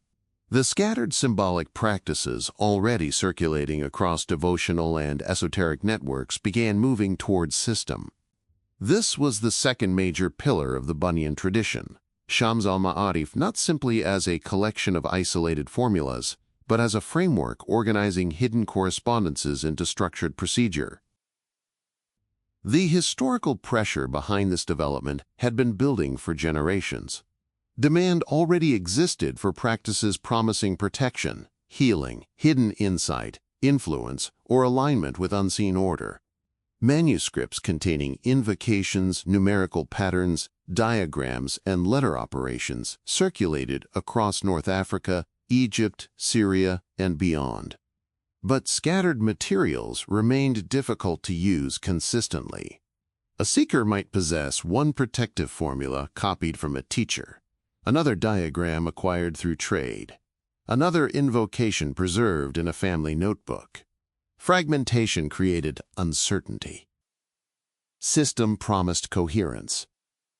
Within the expanding Bunyan tradition, divine names, letters, numbers, timings, cosmological arrangements, geometric figures, and invocatory procedures began appearing as interconnected parts of a larger hidden structure. The claim emerging from these texts was not simply that sacred language mattered spiritually. Mainstream Islamic tradition already affirmed that. The stronger claim was that hidden correspondences within creation could be organized and activated through disciplined combinations of names, numbers, symbols, and ritualized practice. The emotional appeal of such a framework becomes easier to understand within the conditions of medieval life. A world marked by unstable politics, epidemic disease, difficult travel, precarious livelihoods, and uneven access to institutional protection naturally encouraged systems promising hidden order. A procedural framework offered more than vague hope. It suggested method. The universe itself appeared readable if one possessed the correct arrangement of signs. This did not necessarily require rejecting orthodox religion. Many readers approached Bunyan materials precisely because they were saturated with Islamic vocabulary. Quranic verses appeared beside diagrams, divine names structured invocations, references to prophetic traditions framed procedures. The language of piety remained visible throughout. That visibility made the manuscripts socially potent. A text detached entirely from Islamic symbolism would have struggled to circulate so widely within Muslim societies. The Bunyan corpus gained authority partly because it operated inside familiar sacred language, while extending it toward uncertain applications. In practical terms, the manuscripts associated with Shams al-Ma'arif became repositories of ordered correspondences. Magic squares arranged numbers into symbolic balance. Letter values connected names to calculations. Planetary timings appeared beside invocatory instructions. Certain divine names were associated with particular spiritual conditions or desired effects. Geometric forms organized sacred words visually across the page. The manuscripts often resembled hybrid objects, part devotional manual, part cosmological map, part procedural handbook. The visual dimension mattered deeply. A manuscript page could carry emotional force before its contents were fully understood. Dense arrangements of letters and numbers implied hidden precision. Diagrams suggested structures beyond ordinary literacy. The page itself became an artifact of restricted expertise. A reader unable to decipher every operation might still feel the weight of concealed order embedded in the arrangement. One surviving manuscript tradition might preserve carefully ruled squares filled with numerical sequences linked to divine names. Another might include invocations repeated according to prescribed counts and times. Marginal notes reveal later readers correcting formulas, adding cautions, or recording ownership. Some copies appear professionally produced, indicating commission and market value rather than purely underground circulation.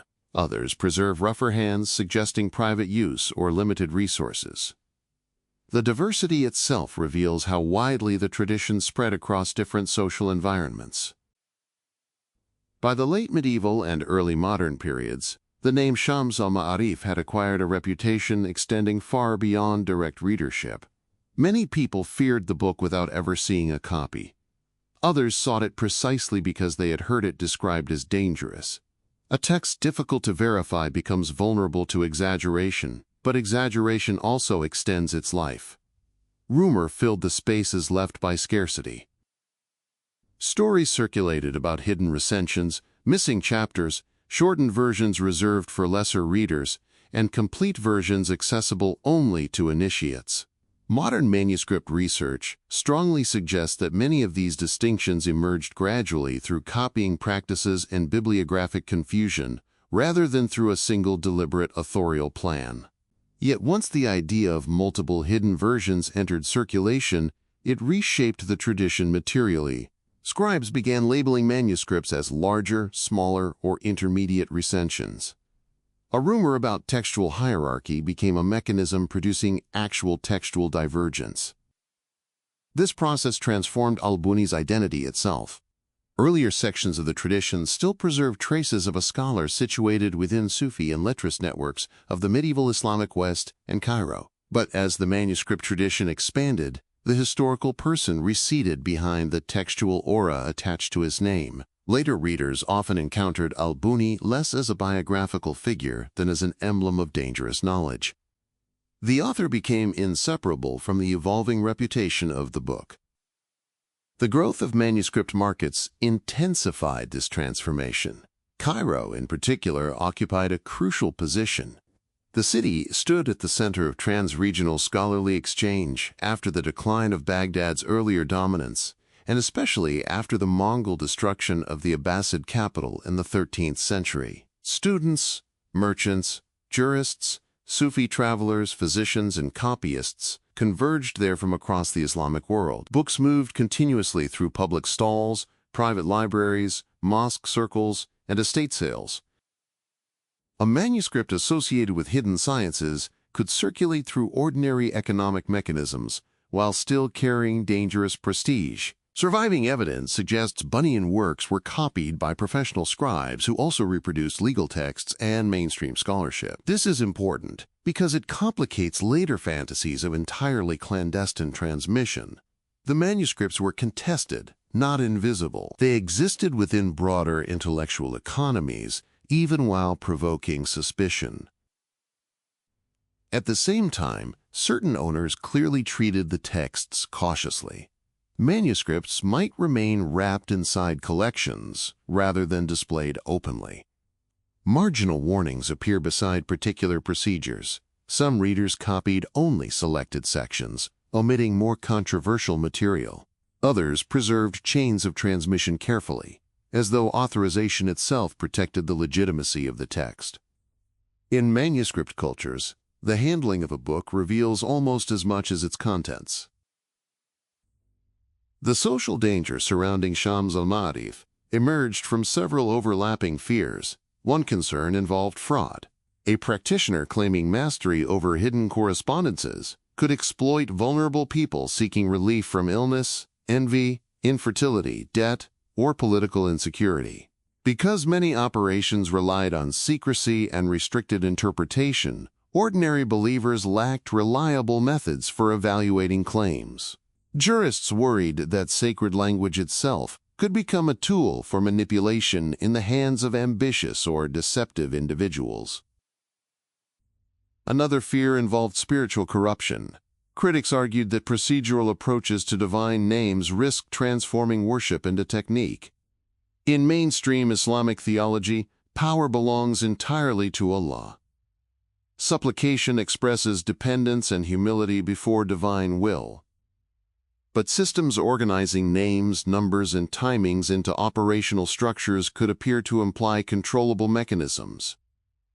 Even when practitioners insisted all efficacy ultimately derived from Allah, opponents worried that the mentality of procedure itself encouraged dangerous assumptions about causality and control. The fear of social confusion mattered as well. Ordinary believers encountering talismanic diagrams and invocatory systems embedded within Islamic language might struggle to distinguish accepted devotional practices from condemned operations. The more closely occult procedures resembled ordinary piety, the harder public oversight became. A scholar issuing warnings against hidden sciences therefore faced a difficult task. He could not simply condemn every use of sacred language outside formal ritual, since protective prayers and devotional recitations already belong to everyday religious life. Boundaries required constant negotiation. Some scholars adopted highly restrictive positions. Others allowed symbolic reflection while rejecting operative claims. Still others accepted healing through Quranic recitation, but opposed procedural systems involving numerical correspondences, astrological timings, or talismanic structures. The disagreements themselves reveal how unstable the categories remained. The manuscripts preserve that instability materially. A single volume might contain pages acceptable to many scholars, alongside sections provoking grave concern. Devotional invocations appeared beside diagrams, whose meanings were obscure even to educated readers. Ethical advice might precede procedures associated with hidden influence or protection. This layering made the tradition difficult to classify conclusively. Readers encountered not a single doctrine, but an expanding archive of symbolic possibilities. Over time, later compilers accelerated the systematization process. Material from multiple sources entered the orbit of Shams al-Ma'arif. Some editions may have emerged from immediate students or close inheritors. Others likely came from much later copyists and practitioners, adapting the tradition to changing needs.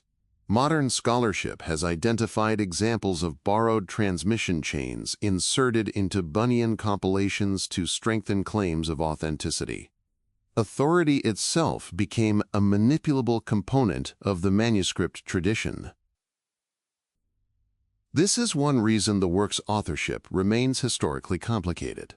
There is strong evidence for a core Bunyan corpus associated directly with Ahmad al-Buni.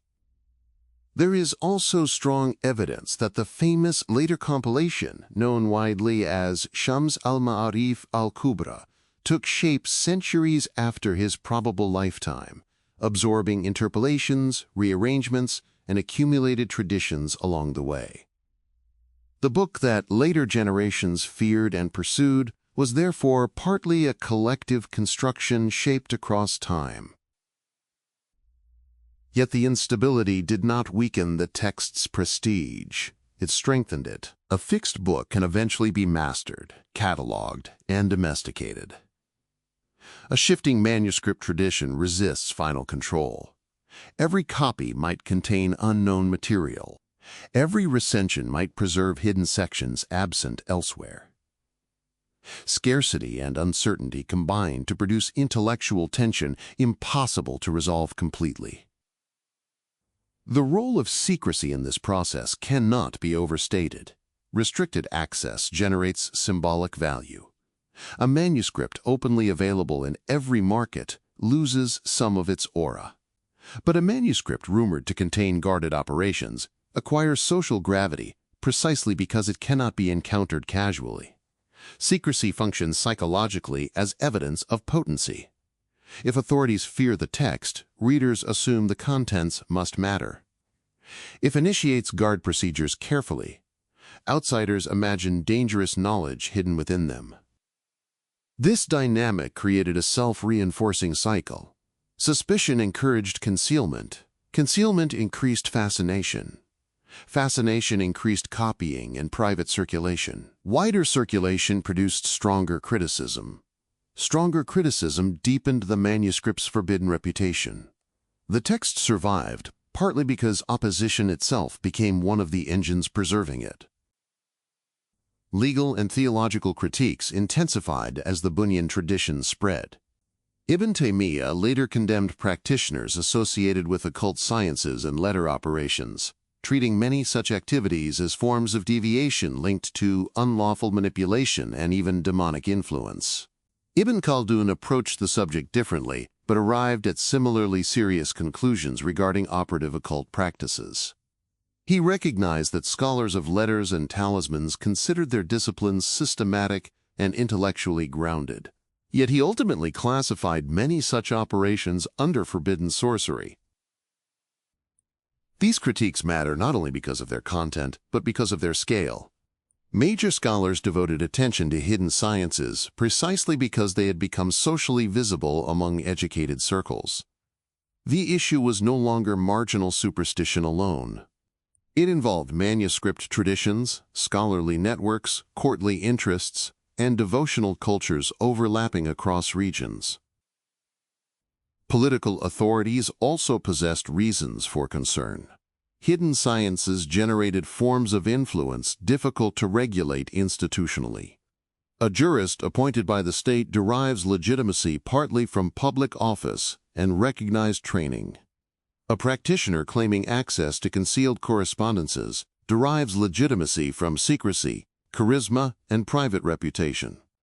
Such figures could attract followers outside official structures.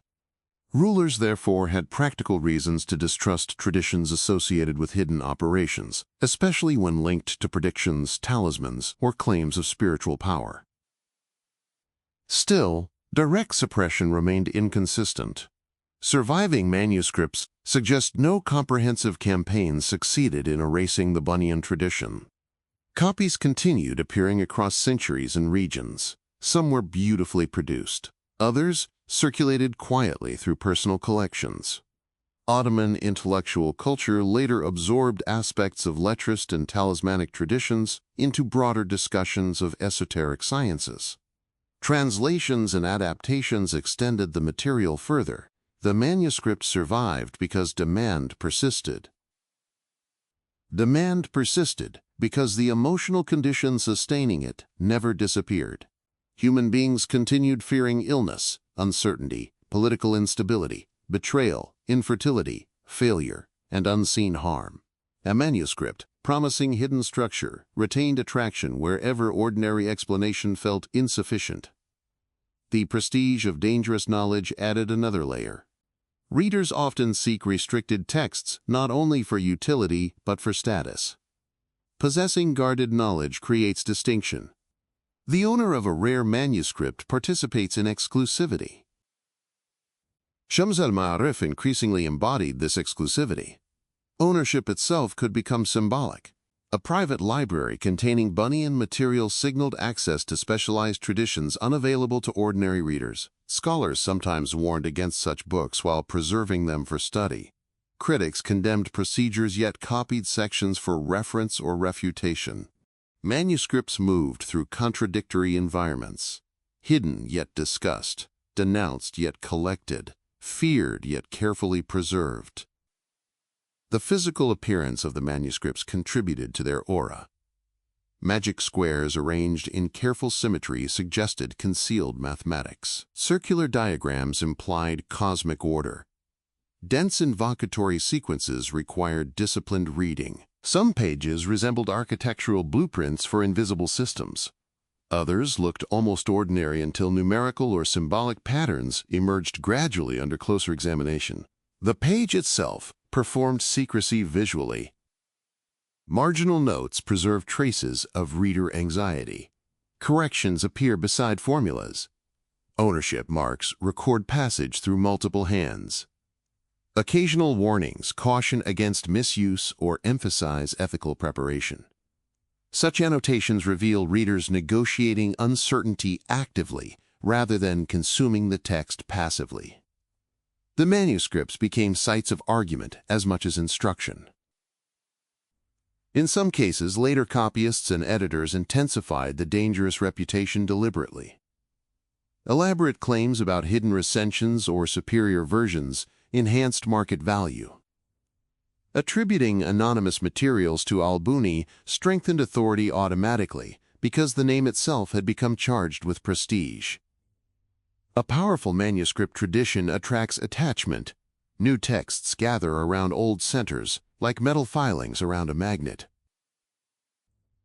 This accretion process eventually produced what some modern scholars describe as a, quote, quotus Bunianum, a broad and unstable body of writings associated with al-Buni, whether or not direct authorship can be established.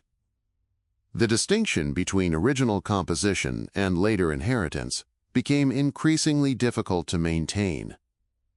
Yet from the perspective of social history, this very instability helps explain the tradition's endurance. A fluid corpus adapts more easily to new contexts than a fixed doctrinal system. Readers approaching Shams al-Ma'arif across different centuries often encountered different books under the same title. Some focused on devotional invocations. Others emphasized talismanic procedures. Certain recensions leaned toward cosmological speculation. Others collected practical operations. Yet all participated in the same expanding symbolic field, the idea that hidden correspondences structured reality and that disciplined knowledge could approach those correspondences through sacred language, number, timing, and form. This systematization transformed the scale of concern surrounding the tradition. Earlier hidden sciences might remain localized within small circles of specialists. A manuscript framework capable of organizing multiple operations into coherent structure could travel much farther. Students copied excerpts. Practitioners adapted procedures. Readers extracted diagrams independently from larger contexts. The text became modular.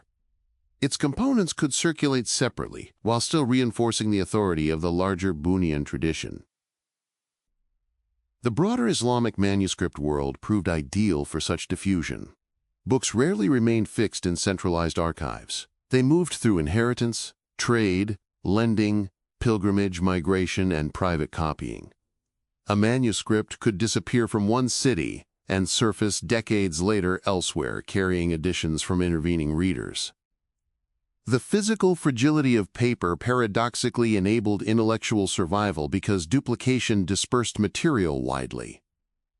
Suppression in one location could not erase copies already circulating elsewhere.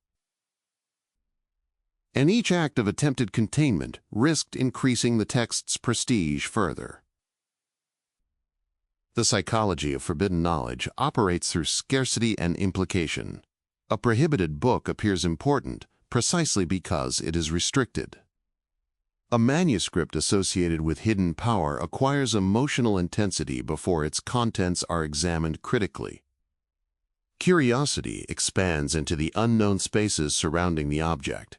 This process became central to the later life of Shams al-Ma'arif. Many readers sought the book not despite warnings, but partly because of them.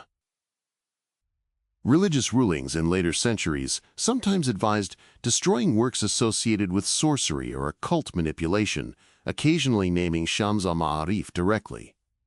Yet even such condemnations testify indirectly to the manuscript's persistence. The text remains sufficiently present within public awareness to require repeated warning. Suppression never fully resolved the tension because the underlying appetite for hidden order continued reproducing demand. One should resist romanticizing this process. The attraction of dangerous manuscripts does not necessarily indicate profound wisdom. Fear, insecurity, ambition, desperation, and curiosity all contribute. Some readers likely approached Bunyan texts seeking practical advantage over rivals. Others hoped for healing or protection. Some pursued metaphysical understanding sincerely. Others collected rare books as status objects. The manuscript tradition survived precisely because it could absorb multiple motivations simultaneously. The opposition likewise contained diverse concerns. Certain scholars feared theological corruption sincerely. Others worried about fraud and exploitation. Some opposed nearly all hidden sciences categorically. Others distinguished between contemplative symbolism and operative magic. A few may have feared the loss of institutional authority to private practitioners operating through secrecy.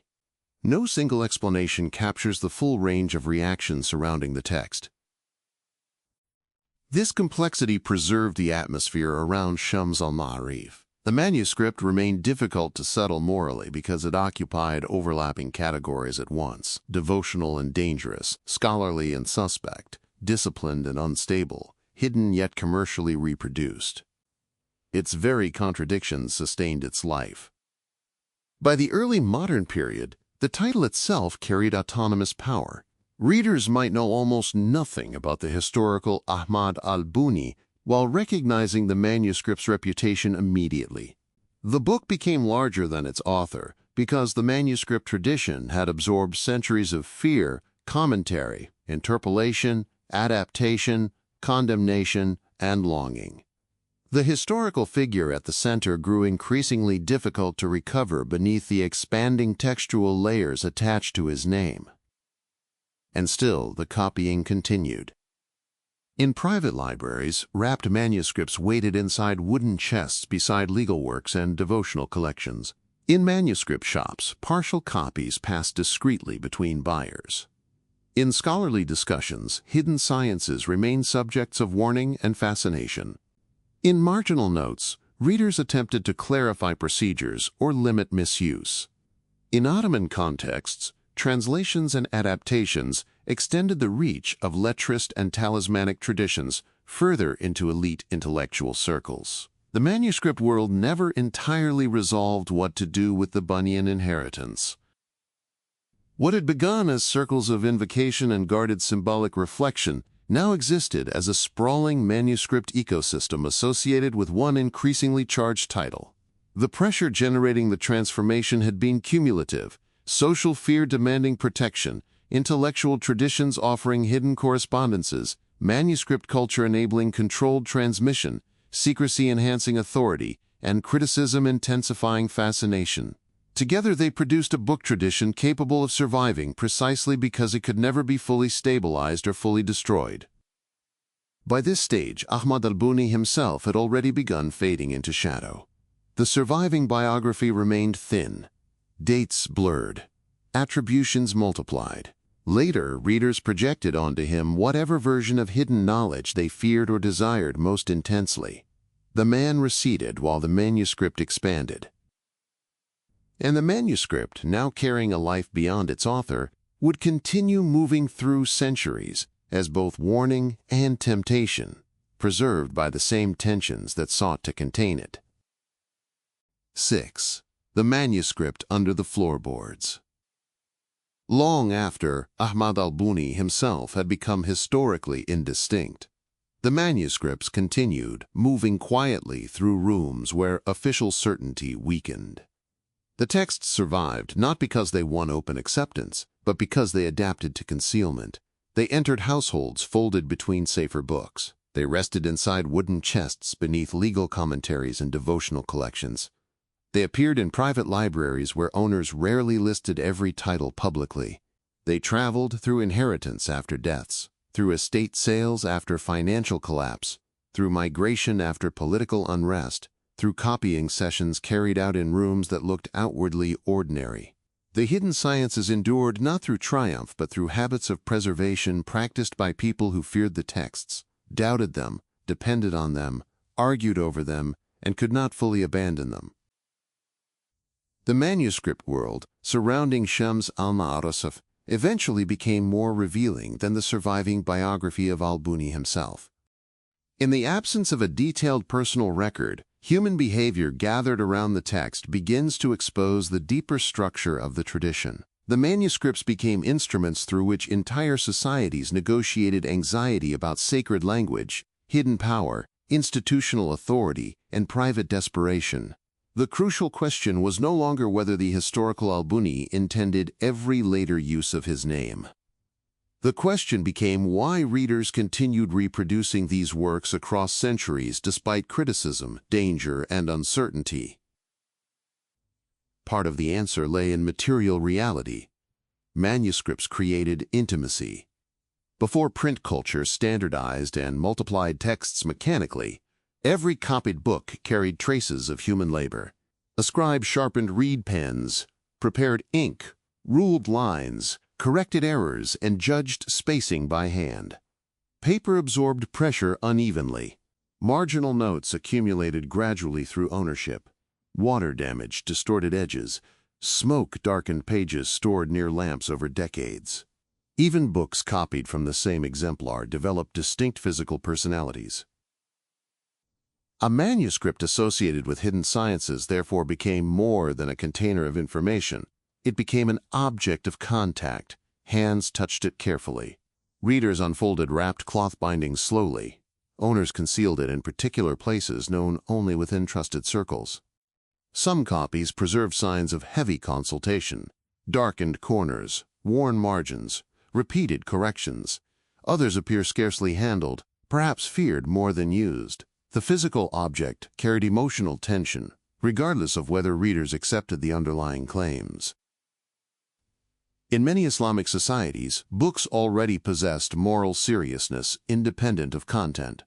Quranic manuscripts were treated with visible respect. Legal texts preserved obligations shaping communal life.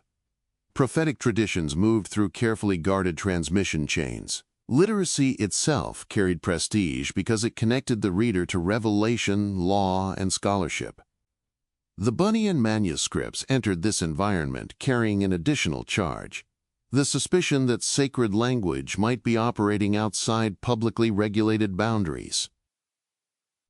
The transformation of hidden sciences into reproducible manuscript systems marked a decisive historical shift. Earlier symbolic practices often depended heavily on oral instruction, local transmission, or restricted initiatic settings. But once procedures, diagrams, invocations, and correspondences entered organized textual form, they acquired portability. This was the third major pillar in the evolution of the Bunyan tradition, the operational manuscript ecosystem. Hidden sciences became reproducible through copying.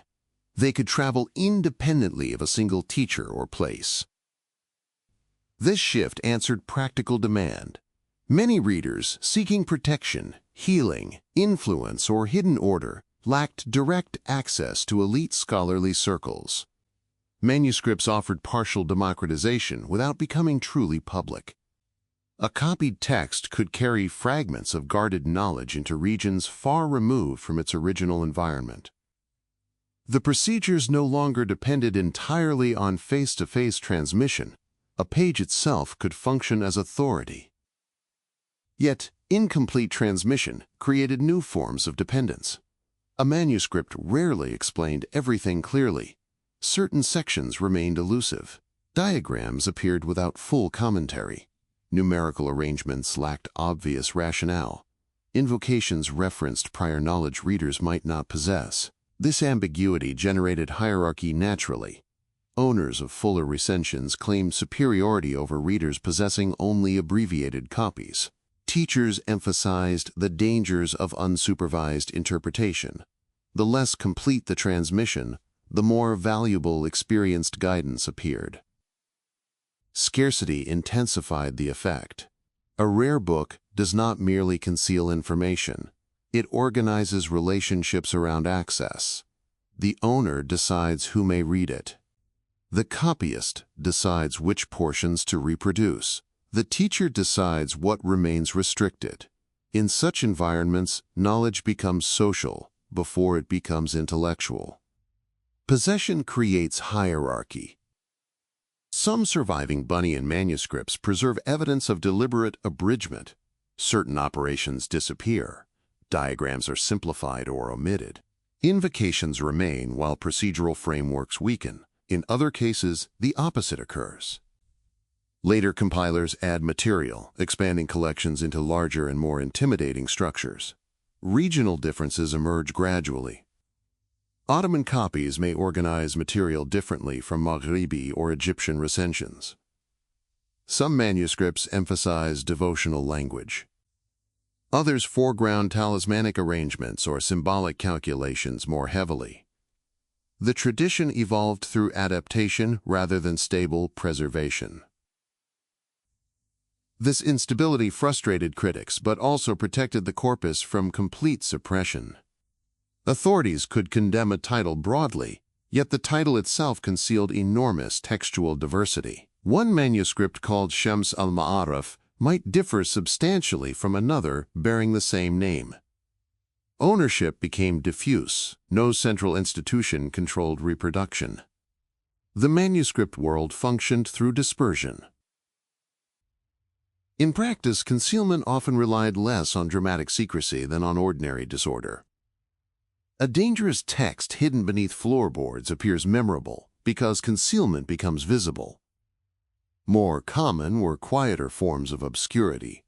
A manuscript stored among unremarkable volumes, wrapped in cloth without title, inherited by descendants unable to read it fully, sold anonymously after a scholar's death, copied in fragments into notebooks whose original sources later vanished.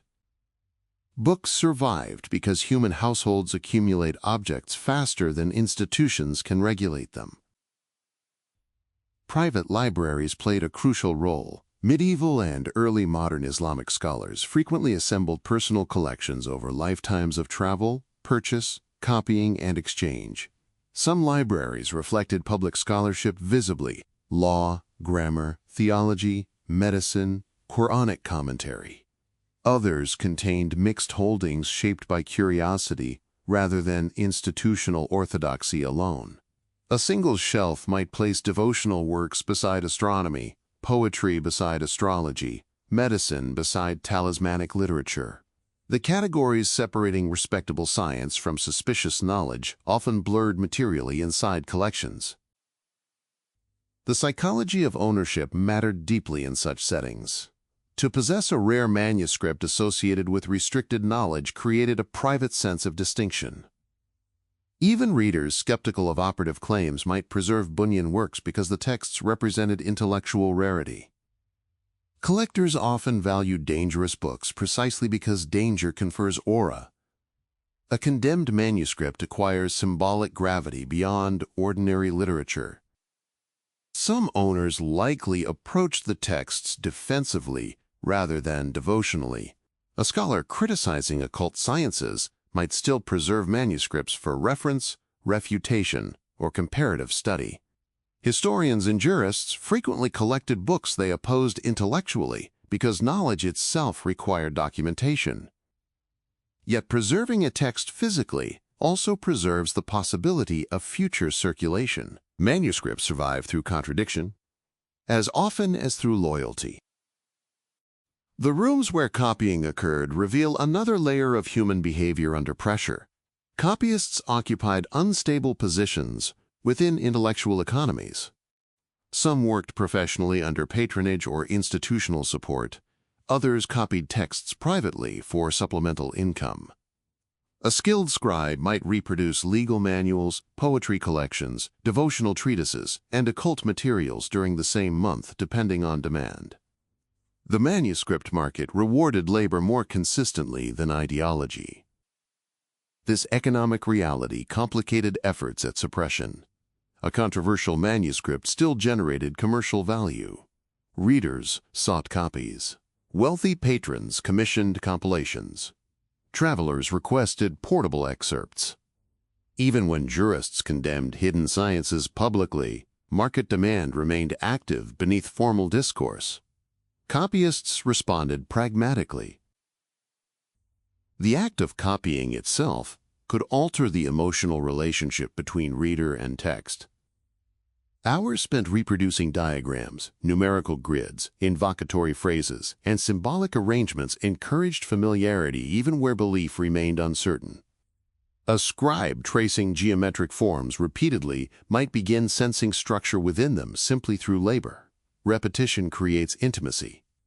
The manuscript entered the body through hand movement before intellectual judgment settled fully. Marginalia exposed these relationships with unusual clarity. Notes in surviving manuscripts sometimes correct errors meticulously, suggesting committed engagement. Elsewhere, readers insert warnings beside specific passages. Ownership statements invoke divine protection or disclaim responsibility for misuse. Some annotations appear skeptical. Others intensify the occult atmosphere by emphasizing secrecy or danger. Each layer reveals readers negotiating uncertainty actively rather than receiving the text passively. A manuscript can become a battlefield without public noise. The manuscript historians who later studied Bunyan materials often encountered this layered instability directly. No definitive archetype emerged. Instead, scholars found overlapping recensions, hybrid compilations, missing folios, interpolated chains of transmission, and regional modifications accumulated across centuries. The material record suggested continuous adaptation rather than static inheritance. Even identifying which works belonged securely to al-Buni himself proved difficult because later traditions had absorbed his name into broader letrist and occult ecosystems. This difficulty reflects something fundamental about the psychology of forbidden knowledge. Ambiguity protects authority. A text impossible to define completely cannot be exhausted through criticism. If one recension appears fraudulent, defenders can point toward another. If a scholar condemns a procedure, readers may insist the authentic version differs elsewhere. Instability allows the tradition to survive challenge by remaining partially indeterminate. Ibn Khaldun's discussions of occult sciences reveal awareness of this environment. Writing in the 14th century, he approached talismans, letter sciences, and hidden operations with analytical caution. He did not dismiss practitioners as simple fools.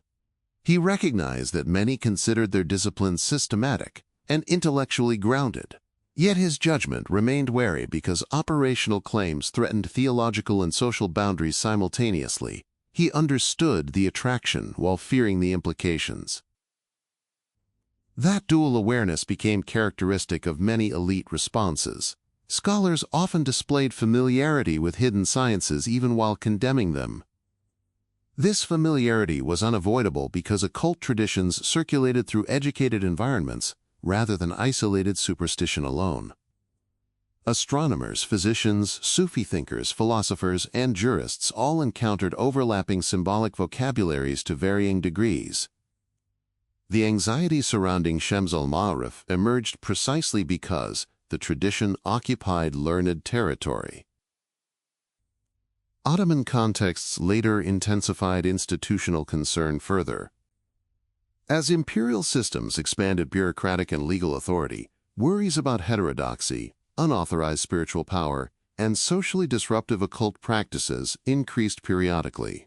Yet Ottoman intellectual culture also preserved deep interest in lettrism, talismans, astrology, and esoteric speculation among certain scholarly and courtly circles. Suppression and fascination coexisted continuously. A ruler might sponsor orthodox institutions publicly, while astrologers and occult practitioners remained active within adjacent environments. The manuscript tradition adapted accordingly. Some copies circulated discreetly through elite collections. Others survived in provincial settings where institutional oversight weakened. Regionalized versions emerged through translation, abbreviation, and selective adaptation. North African manuscripts sometimes preserve different organizational structures than Ottoman recensions. Certain diagrams traveled independently from larger texts.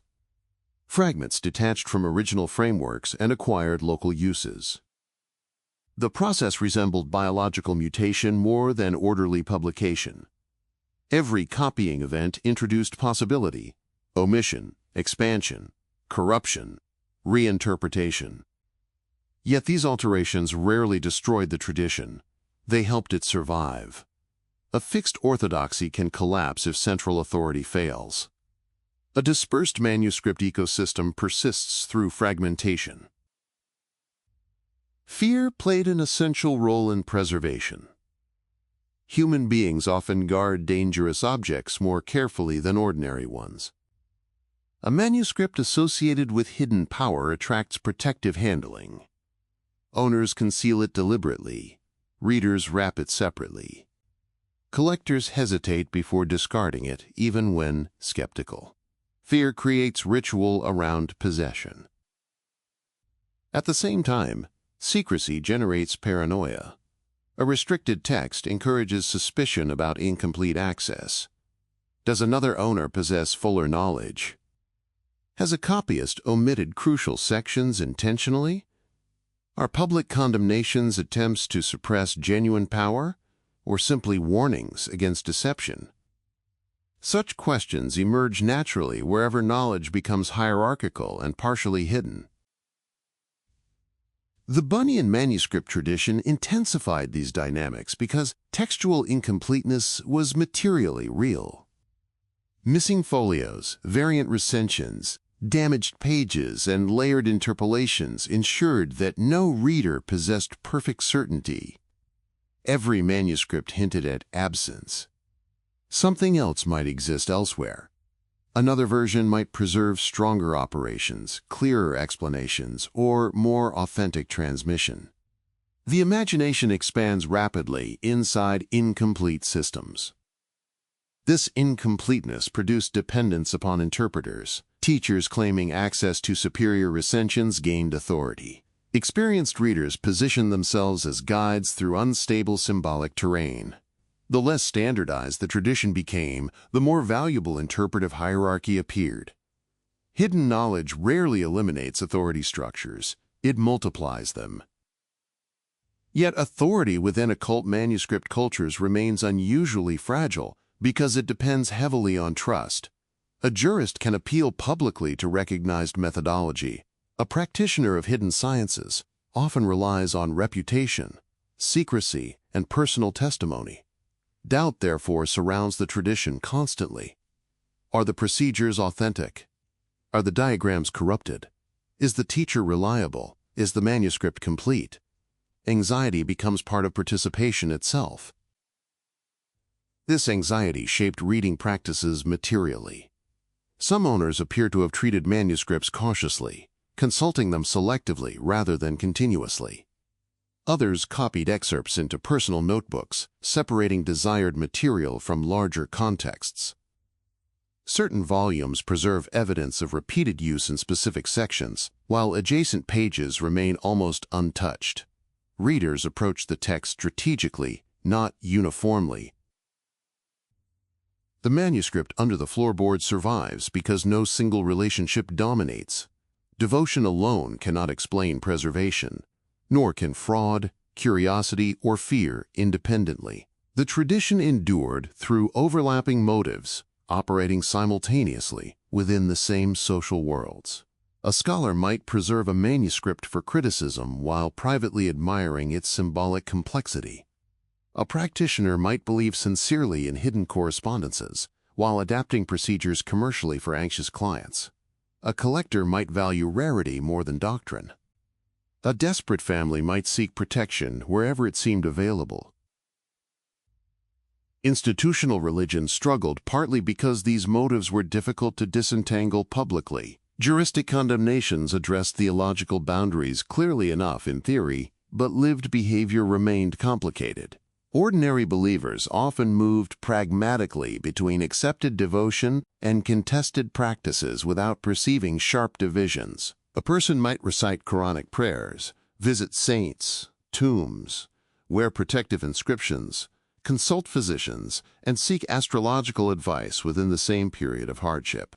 Human vulnerability does not organize itself neatly according to legal categories. The operational manuscript tradition answered that vulnerability by offering structure. The hidden sciences appeared reproducible. One no longer needed visionary experience or saintly charisma alone. A manuscript could carry procedures across distance. Symbols could be learned. Diagrams could be copied. Correspondences could be arranged systematically. The hidden world seemed writable. This shift disturbed many scholars profoundly because writing stabilizes authority differently than oral charisma.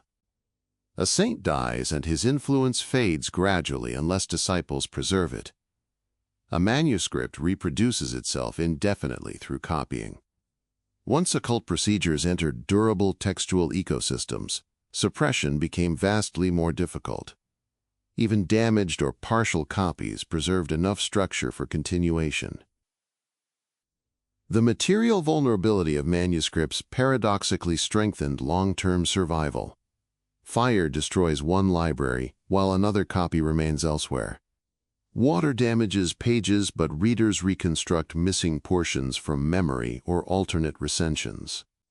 Political upheaval disperses collections into private hands where concealment protects them unintentionally.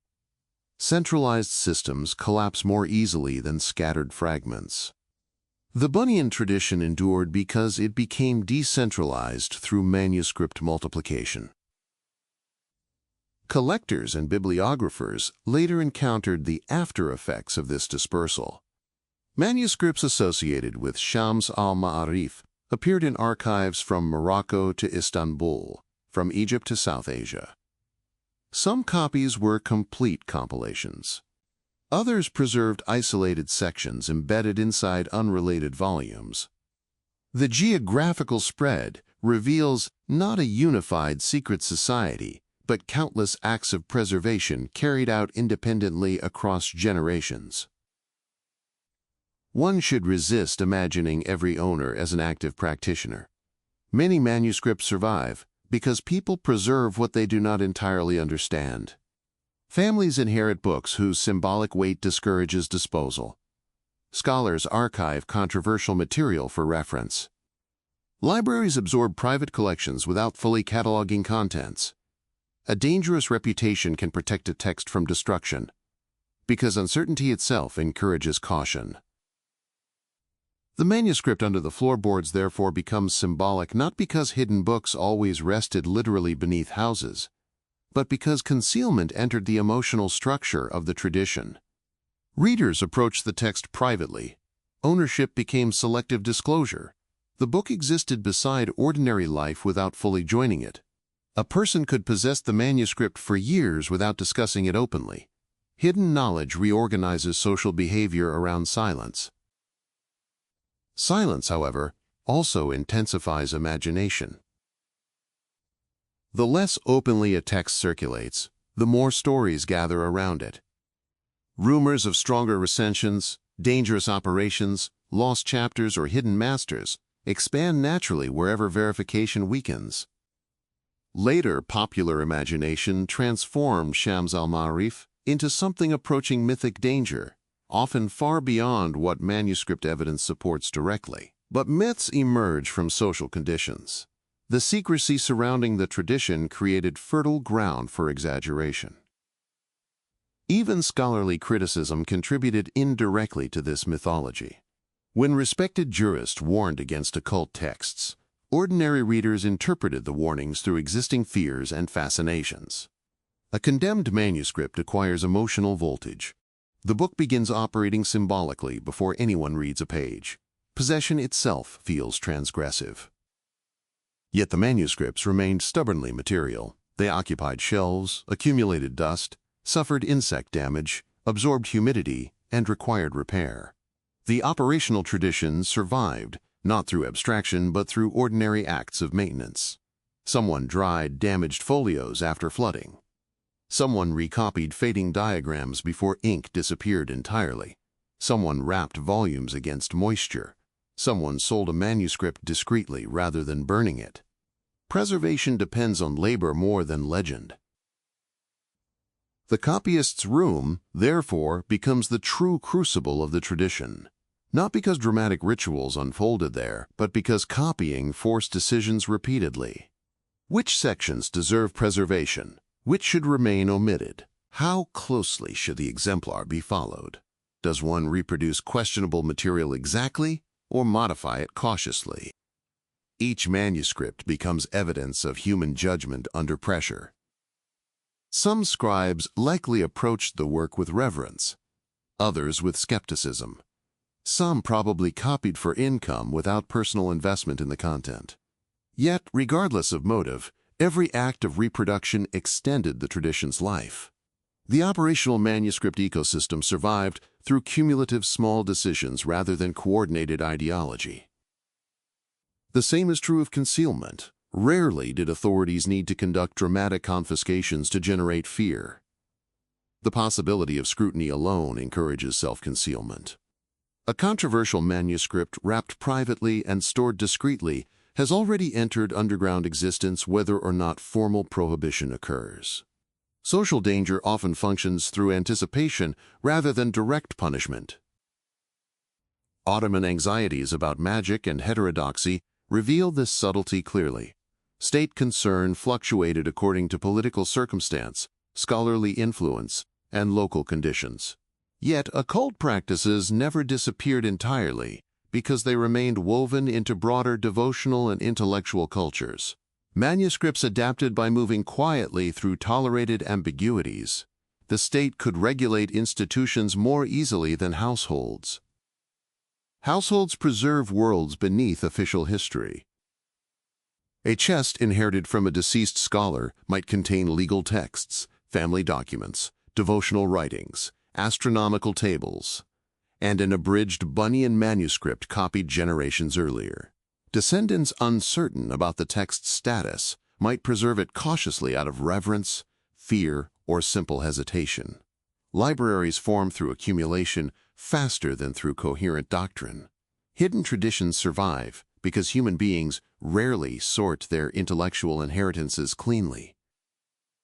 This human reluctance to abandon forbidden knowledge lies near the center of the documentary itself. People preserve what unsettles them because uncertainty leaves emotional residue. A condemned text still promises possibility. Even skeptical readers hesitate before destroying something rumored to contain hidden power or ancient wisdom. The manuscript survives, partly because no final judgment fully resolves the tension surrounding it.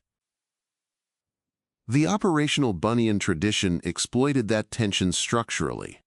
It offered enough sacred language to retain legitimacy, enough secrecy to generate hierarchy, enough symbolic order to attract disciplined minds, enough practical promise to sustain demand, and enough ambiguity to resist closure. Its manuscript ecosystem reproduced these conditions continuously through copying and concealment. By the time modern historians encountered the scattered remains of this tradition, the original historical al-Buni had become almost secondary to the textual world evolving around his name. What survived most powerfully was not a stable doctrine, but a social behavior, the repeated human act of preserving contested knowledge privately while condemning it publicly or approaching it cautiously. The manuscript under the floorboards remained there because readers could neither fully trust it nor fully let it go. And so the tradition endured across centuries, not through open victory, but through adaptation, through wrapped pages carried quietly between cities, through damaged folios recopied before disintegration, through private libraries surviving political collapse, through rumors exaggerating danger while increasing preservation, through copyists who reproduced what scholars criticized, through collectors unable to discard rare books, through readers searching for hidden order inside unstable worlds. The text survived because concealment itself became one of its strongest forms of life, and because human beings, once persuaded that forbidden knowledge might contain meaning, rarely leave it buried forever. 7. Diagrams, numbers, and the architecture of invisible power. The diagrams themselves rarely look dramatic at first glance. A reader opening one of the manuscripts associated with Ahmad al-Buni or the wider Shams al-Ma'arif tradition might encounter grids filled with numbers, circles arranged around letters, carefully repeated divine names, geometric divisions, or sequences of symbols occupying the page with unsettling precision. To a modern observer unfamiliar with medieval cosmology, the forms can appear either cryptic or strangely mechanical, as though spiritual meaning had been compressed into visual mathematics. Yet for many historical readers, these pages did not represent random decoration. They represented structure. Structure mattered because the surrounding world often felt unstable. Illness arrived without warning. Political authority shifted unpredictably. Trade depended on weather, war, taxation, and trust. Families feared envy, betrayal, infertility, and unexplained suffering. Death remained close to daily life in ways difficult for modern societies to recover emotionally. The desire to discover hidden order beneath visible uncertainty therefore carried enormous psychological force. Medieval cosmology did not emerge only from abstract speculation. It answered emotional pressure. The symbolic systems associated with al-Buni offered one possible response to that pressure. Their central claim, expressed in different forms across manuscript traditions, was that creation contains layered correspondences linking language, number, time, matter, and spiritual reality. What appears separate at the surface may participate in hidden harmonies beneath ordinary perception. The disciplined initiate, through knowledge of divine names, letters, numerical structures, and cosmological relations, could approach these concealed patterns. This claim unsettled critics precisely because it did not present itself as chaotic superstition. The manuscripts projected order. Their diagrams suggested logic. Their calculations implied internal consistency. Their procedures were arranged sequentially rather than ecstatically. A frightened merchant or anxious traveler encountering such systems could feel reassured not because the symbols were fully understood, but because they appeared to transform uncertainty into readable structure. The invisible world became diagrammed. The intellectual roots of this symbolic architecture stretched across multiple traditions inherited and transformed within the medieval Islamic world. Greek philosophical and mathematical thought contributed ideas about harmony, proportion, celestial order, and correspondences between different levels of reality. Hermetic materials circulating in Arabic translation blended cosmology, astrology, alchemy, and spiritual speculation into systems where the universe appeared interconnected through hidden sympathies. Jewish and Christian traditions of sacred language and numerical symbolism developed alongside Islamic approaches within overlapping intellectual environments. Quranic exegesis, Sufi metaphysics, Arabic grammar, astronomy, and mathematics all supplied conceptual tools later incorporated into occult sciences. None of these influences moved cleanly from one civilization into another. Medieval intellectual history rarely follows direct lines. Ideas travel through translation, commentary, adaptation, misunderstanding, selective borrowing, and theological filtering. The Bunyan tradition emerged from this layered inheritance rather than from any single source. By the time manuscripts associated with Shams al-Ma'arif circulated widely, the symbolic vocabulary had already become deeply integrated into parts of Islamic esoteric culture. The science of letters occupied a central position within this architecture. Arabic letters possessed numerical values through established systems inherited from earlier Semitic traditions. This meant that words could be interpreted mathematically as well as linguistically. A divine name carried semantic meaning, but also numerical structure. Patterns could therefore be sought between names, verses, dates, celestial arrangements, and symbolic calculations. To modern rational habits, such correspondences may appear arbitrary. Yet medieval readers inhabited cosmologies where symbolic relationships often seemed as meaningful as physical causation. Numbers already structured legal inheritance, astronomical observation, architecture, trade, poetry, and ritual timekeeping. Sacred language already shaped worship, law, and ethical conduct. Extending symbolic reasoning further into hidden structures did not initially feel like a leap into irrationality. It felt like expansion. The isolated letters opening certain Quranic chapters intensified this atmosphere of possibility. Their meanings remained mysterious, and many scholars ultimately emphasized that only Allah knows their full significance. But the existence of revealed letters whose meanings exceeded ordinary explanation created space for symbolic speculation. If revelation itself contained hidden dimensions, then disciplined inquiry into letters and numbers could appear spiritually serious rather than merely fantastical. The manuscripts associated with al-Buni built increasingly elaborate systems from these assumptions. Magic squares became one of the most recognizable features. These numerical grids arranged values in balanced patterns, where rows, columns, and diagonals corresponded according to hidden symmetry. The visual effect mattered as much as any underlying calculation. Symmetry reassures the human mind. A balanced square implies concealed order beneath apparent complexity. For some readers, such arrangements reflected cosmic harmony. Numbers aligned visibly. Disorder appeared overcome through proportion. The square became less an arithmetic object than a symbolic map, suggesting that hidden balance governs creation itself. When linked to divine names, planetary associations, or protective intentions, the diagrams acquired emotional and social power extending far beyond mathematics alone. A merchant preparing for dangerous travel might carry a copied figure because the diagram represented order against uncertainty. A patron commissioning such manuscripts could display cultural sophistication through access to restricted symbolic sciences. A copyist reproducing the forms gained income from readers convinced the diagrams contained meaningful structure.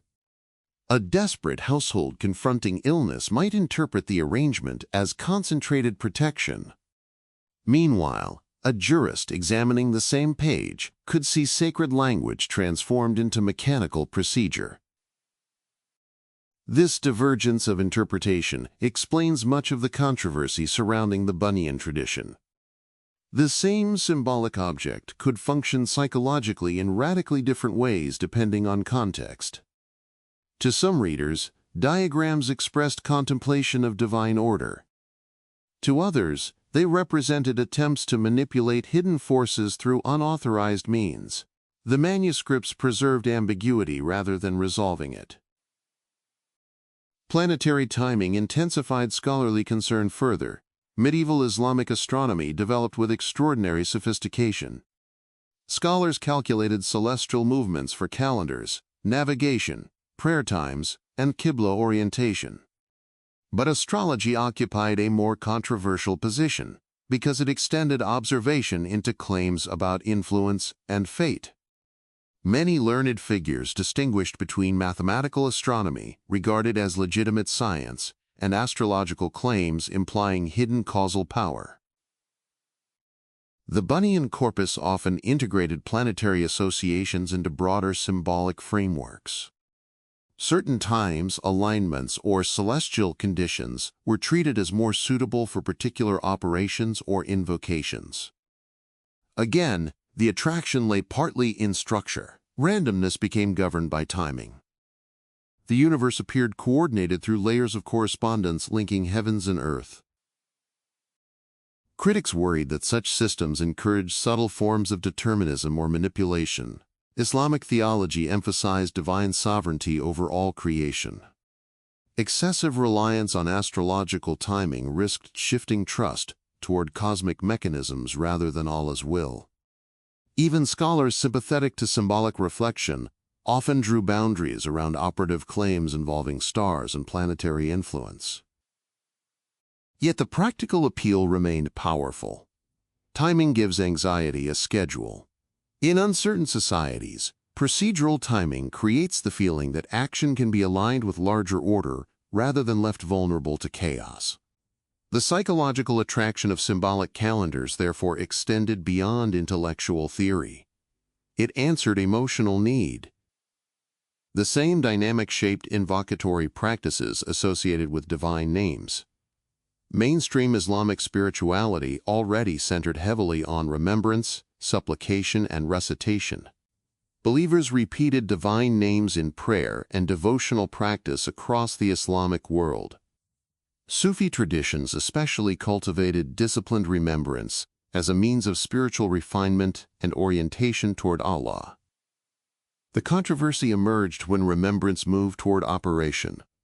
In Bunyan traditions, divine names often appear within structured systems involving numerical repetition, symbolic arrangement, correspondences, and intended effects. The names ceased functioning only as devotional expressions and began operating inside procedural architectures. Critics feared that sacred language was being transformed from worship into instrument. This distinction matters enormously. Many scholars who condemned occult operations did not object to the belief that Allah's names possess profound spiritual meaning, nor did they reject ordinary supplication, healing through Quranic recitation, or contemplative reflection on divine attributes. The concern focused on attempts to convert sacred language into technique, predictable procedure aimed at influence, protection, hidden access, or operative control. Ibn Khaldun articulated part of this concern in his classifications of occult sciences. His analysis remains striking because he approached the subject seriously rather than dismissively. He understood that practitioners of talismans, letter sciences, and hidden correspondences considered their disciplines systematic. They claimed structured knowledge, not random superstition. Yet he ultimately regarded many operative forms as forbidden, because they sought effects through hidden means outside legitimate religious boundaries. His caution reveals an important historical truth. The symbolic systems associated with al-Buni persuaded serious readers precisely because they appeared intellectually organized. They integrated cosmology, mathematics, language, spirituality, and procedural discipline into coherent frameworks. A frightened or ambitious reader encountering such systems did not necessarily feel he was abandoning reason. He might feel he was entering a deeper level of order inaccessible to ordinary understanding. Difficulty itself increased authority. The manuscripts were often intentionally obscure. Diagrams lacked complete explanation. Letter arrangements required prior knowledge. Numerical correspondences depended on symbolic assumptions unfamiliar to outsiders. Ambiguity created hierarchy naturally. Only trained initiates could claim full understanding. Restricted access became evidence of depth. This sociology of expertise appears across many intellectual traditions, not only occult ones. Complex systems often generate prestige because difficulty separates insiders from outsiders. Yet within hidden sciences, obscurity carried additional emotional force. If a text was difficult and forbidden simultaneously, then mastery implied both intelligence and courage. The initiate appeared capable of approaching realities ordinary readers feared. The manuscripts themselves encouraged this perception visually. A carefully ruled diagram conveys authority before its meaning becomes clear. Repeated numerical patterns imply hidden mathematics. Dense invocatory arrangements create the sense that the page contains compressed structure unavailable to casual reading. Human beings often associate complexity with depth, even when comprehension remains partial. Copyists contributed materially to this atmosphere. Reproducing symbolic diagrams demanded concentration and precision. The page needed visual balance. Numerical placement mattered. Geometric alignment mattered. Even skeptical scribes participating commercially in manuscript reproduction reinforced the aura of exactitude simply through careful labor. The more precise the visual structure appeared, the more persuasive the underlying cosmology could become for readers already inclined toward hidden order. At the same time, procedural obscurity protected practitioners from external criticism. If a jurist condemned a symbolic operation publicly, defenders could claim critics misunderstood the deeper meanings involved. The less transparent the system, the easier it became to shield from direct evaluation. Ambiguity, therefore, functioned not only intellectually but socially. Yet ambiguity also produced anxiety within the tradition itself. Manuscripts varied between copies. Diagrams changed subtly. Numerical errors entered through transmission. Readers worried about incomplete recensions, corrupted figures, or missing sections. Hidden knowledge promises certainty, while generating continual uncertainty about authenticity. This paradox shaped the entire operational manuscript ecosystem surrounding Shams al-Ma'arif. One manuscript historian, examining Bunyan materials, encounters not a single coherent book, but a shifting archive of symbolic systems layered across centuries. Some recensions emphasize devotional framing strongly. Others foreground procedural material more aggressively. Certain copies preserve extensive diagrams. Others abridge them drastically. Marginal notes reveal readers negotiating confusion, caution, and interpretation repeatedly. This instability did not weaken belief in the systems. Often, it strengthened them. A fully standardized text eventually becomes ordinary. An unstable manuscript tradition preserves mystery. Every missing page suggests hidden knowledge elsewhere. Every variant implies deeper recensions inaccessible to ordinary readers. The imagination expands inside incomplete archives. The social effects of these symbolic systems extended far beyond direct practitioners. A patron sponsoring occult manuscripts gained prestige through association with restricted knowledge. A copyist earned livelihood from demands surrounding difficult texts. A jurist opposing hidden sciences strengthened his own authority as defender of orthodoxy. A frightened family seeking protection might reorganize emotional life around symbolic reassurance. The diagrams themselves became social actors, moving through networks of fear, hope, commerce, and power. This is why the manuscripts mattered historically, even without demonstrating supernatural efficacy. Their influence operated through human behavior. A protective figure carried by a traveler may not alter the external world measurably, but it changes the traveler's emotional posture toward uncertainty. A talismanic page displayed in a household can reorganize relationships around fear and reassurance regardless of objective outcome. Symbolic systems possess social power because human beings respond to meaning materially. Critics recognize this danger clearly. Juristic condemnations often focused not only on theology, but on social consequence. Hidden sciences encouraged dependence on private practitioners difficult to regulate publicly. Sacred language risked commodification.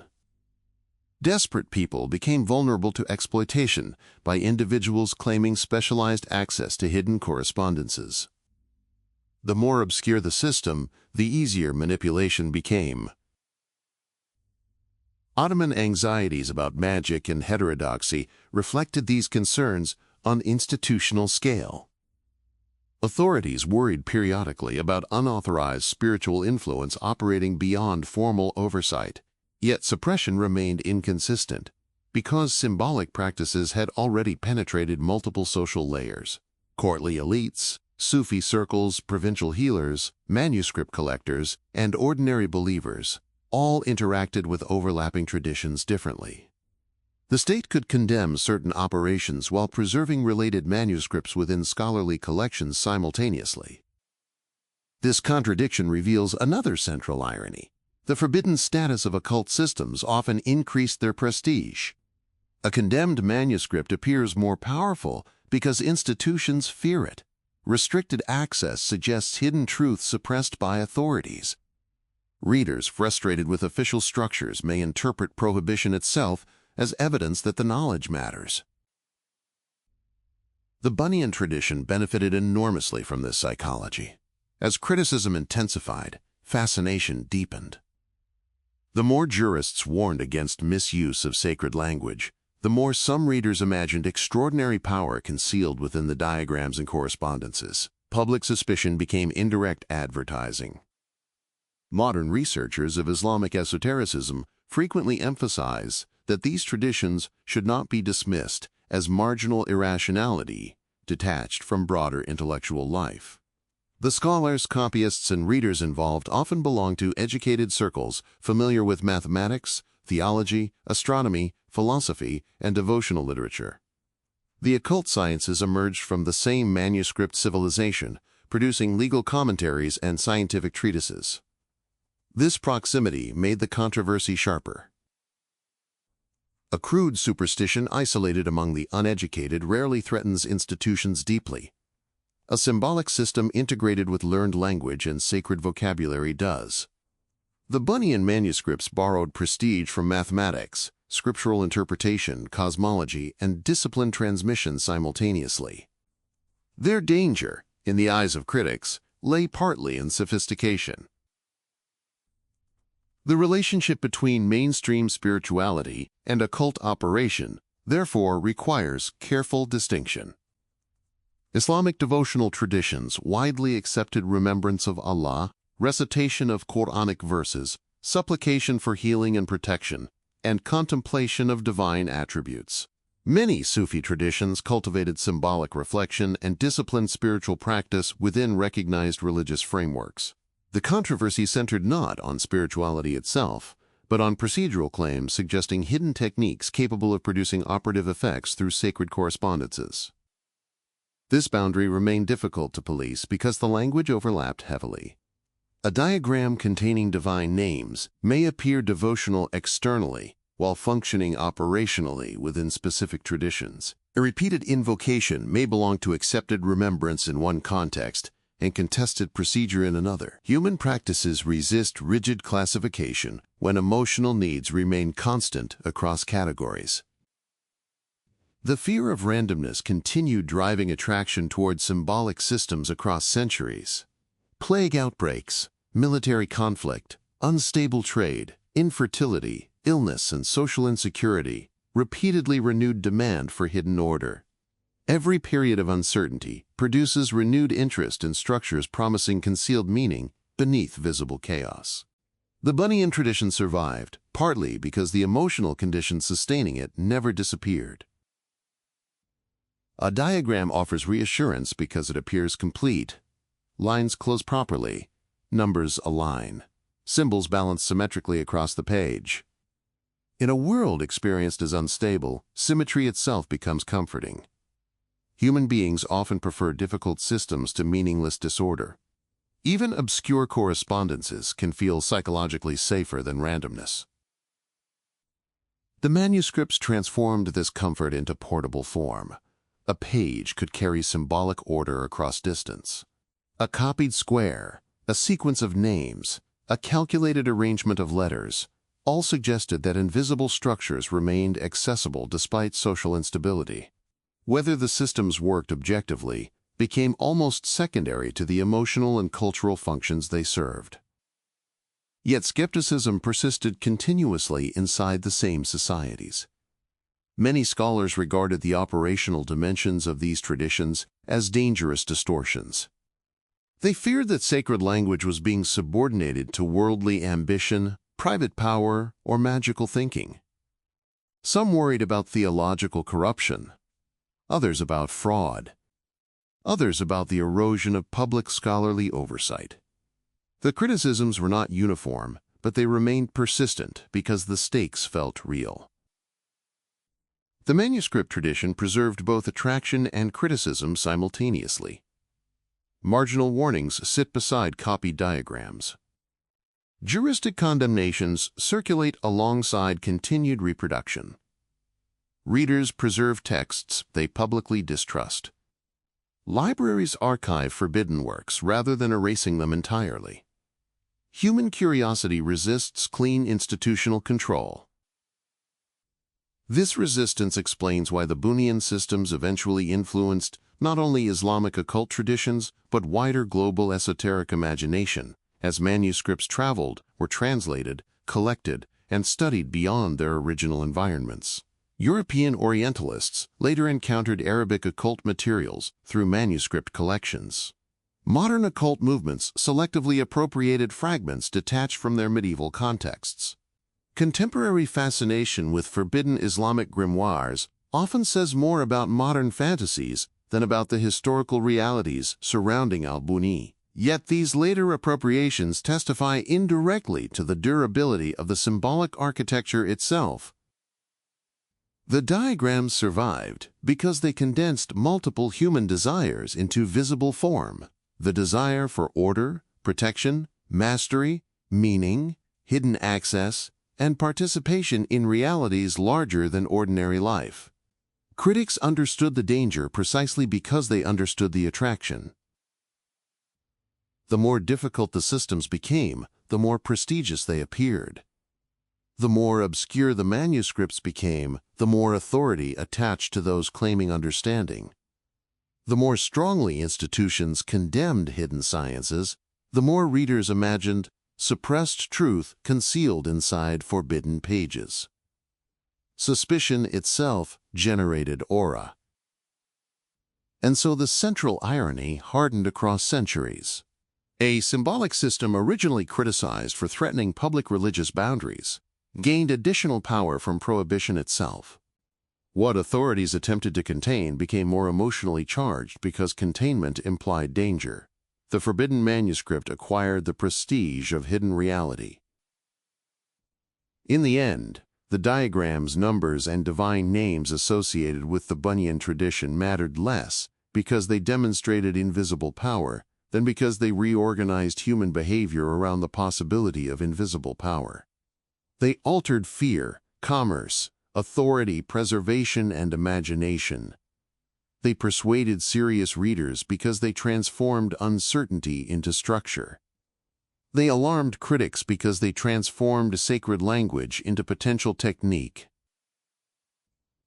And the more fiercely those symbolic systems were treated as dangerous, the more deeply they entered the cultural imagination as something hidden, suppressed, and therefore possibly true. 8. Orthodoxy, fraud, and the fear of spiritual corruption. The architecture of invisible power did not produce fascination alone. It produced fear among serious scholars who understood that sacred language carries responsibility precisely because it carries weight. The critics of the Bunyan tradition were not merely frightened by difficult diagrams or hostile to every form of spiritual depth. Many were responding to a real social problem, the possibility that Quranic phrases, divine names, and devotional practices could be detached from worship and reorganized into techniques of influence, protection, coercion, or private advantage.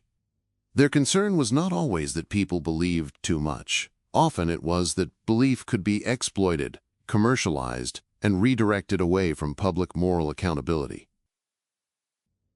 A warning against Shams al-Ma'arif, or against the sciences associated with al-Buni, therefore, needs to be heard within its historical setting. The critic saw a world where ordinary people came to scholars and spiritual specialists with fear in their hands. Illness had entered a house. A child was not recovering. A merchant believed envy had followed his success. A traveler dreaded the road. A woman feared infertility.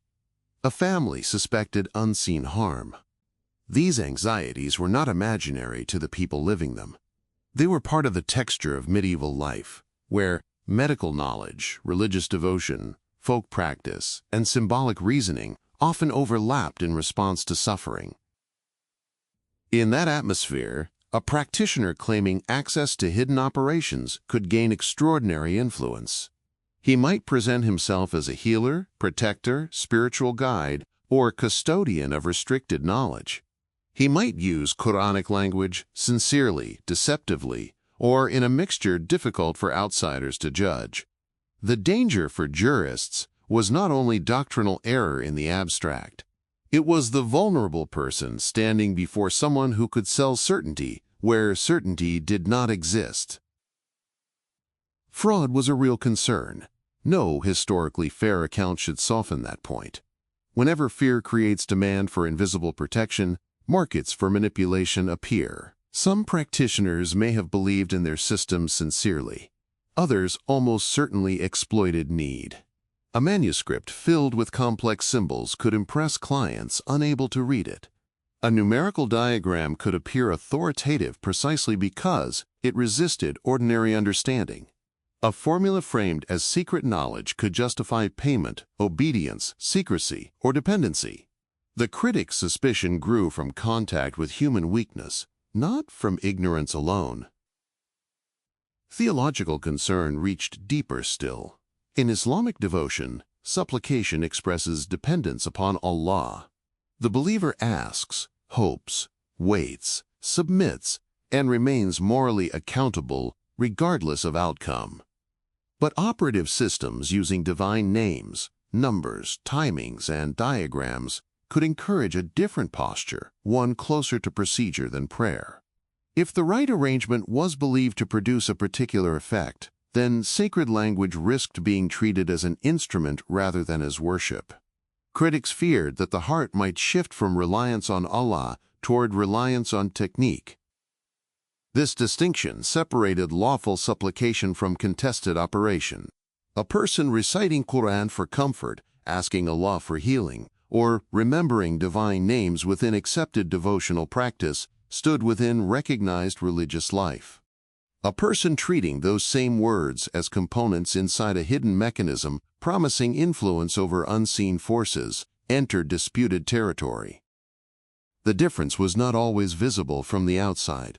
The same words could appear in both settings. That overlap made the dispute especially difficult. Critics also feared confusion among ordinary believers. Learned specialists might claim they could distinguish contemplation from operation, symbolism from sorcery, spiritual discipline from manipulation. But most people encountering these materials did not possess such training. A diagram containing divine names might appear safe simply because its vocabulary was religious. A talismanic page might be trusted because it included Quranic phrases. The boundary between reverent use and forbidden manipulation could vanish inside popular practice. This was one of the strongest arguments against the public circulation of such texts. Even if a learned initiate approached certain symbolic sciences with caution, what happened when fragments entered markets, households, and the hands of untrained practitioners? A manuscript tradition does not remain under the control of its earliest teachers. Pages detach, summaries circulate. Copyists omit warnings. Users adapt procedures to local fears. The text becomes socially unpredictable. Ibn Khaldun, may Allah have mercy on him, approached occult sciences with this kind of seriousness. He did not simply laugh at them as meaningless. He described systems of letters, talismans, and hidden correspondences as structured disciplines with internal claims. His caution came from recognizing their intellectual form while rejecting their operative implications. He saw that practitioners believed they were working with concealed laws of reality. He also saw why such claims could cross into sorcery and unlawful attempts at hidden control. That balance is important. A shallow critic dismisses what he has not understood. Ibn Khaldun's treatment was more unsettling because he understood enough to classify. He placed these disciplines within a map of knowledge, then marked their danger. For him, seriousness did not equal legitimacy. A practice could be intellectually elaborate and still religiously corrupting. Other scholars sharpen the line more severely. Ibn Taymiyyah, may Allah have mercy on him, condemned practices he associated with illicit invocation, talismanic operations, and hidden dealings beyond lawful worship. His opposition reflected a broader concern that religious life could be compromised by unauthorized intermediaries claiming access to unseen powers. The fear was not merely that false practices existed, but that they could become normalized under the clothing of piety. This is why opposition to the Bunyan tradition should not be reduced to hostility toward mysticism. Many scholars who criticized occult practices accepted spiritual discipline, remembrance, ascetic training, and devotional depth when grounded in lawful forms. The problem was not inwardness itself. The problem was coercive or manipulative claims about hidden forces, especially when sacred language became a method for producing worldly outcomes. The distinction between contemplative symbolism and magical coercion remains central. A scholar might reflect on the beauty of Arabic letters, the mystery of the isolated letters in the Quran, the numerical elegance of creation, or the spiritual meaning of divine names without claiming that arranged symbols could compel effects. Reflection deepens attention. Coercive operation seeks control. The difficulty came from manuscript traditions that moved between these modes, without always marking the transition clearly. Shams al-Ma'arif became troubling because it appeared to gather many such transitions into one expanding textual field. Devotional material stood near diagrams. Invocations stood near symbolic correspondences. Theological language stood beside operative frameworks. For sympathetic readers, this integration suggested a unified hidden science. For critics, it looked like sacred language being drawn into dangerous ambiguity. Rulers and institutional authorities had their own reasons to worry. Public religious order depended on recognizable channels: judges, teachers, mosques, madrasas, legal opinions, and supervised forms of instruction. A manuscript tradition claiming restricted access to hidden efficacy created authority outside those channels. The practitioner did not need appointment, he needed reputation. He did not need public argument, he needed secrecy. Such influence was difficult to regulate because its power lay partly in what could not be examined openly. The fear of losing oversight appeared repeatedly in debates around hidden sciences. Authorities could monitor public sermons more easily than private rituals. They could regulate judges more easily than household practitioners. They could inspect libraries only intermittently, and even then, manuscripts moved faster than regulation.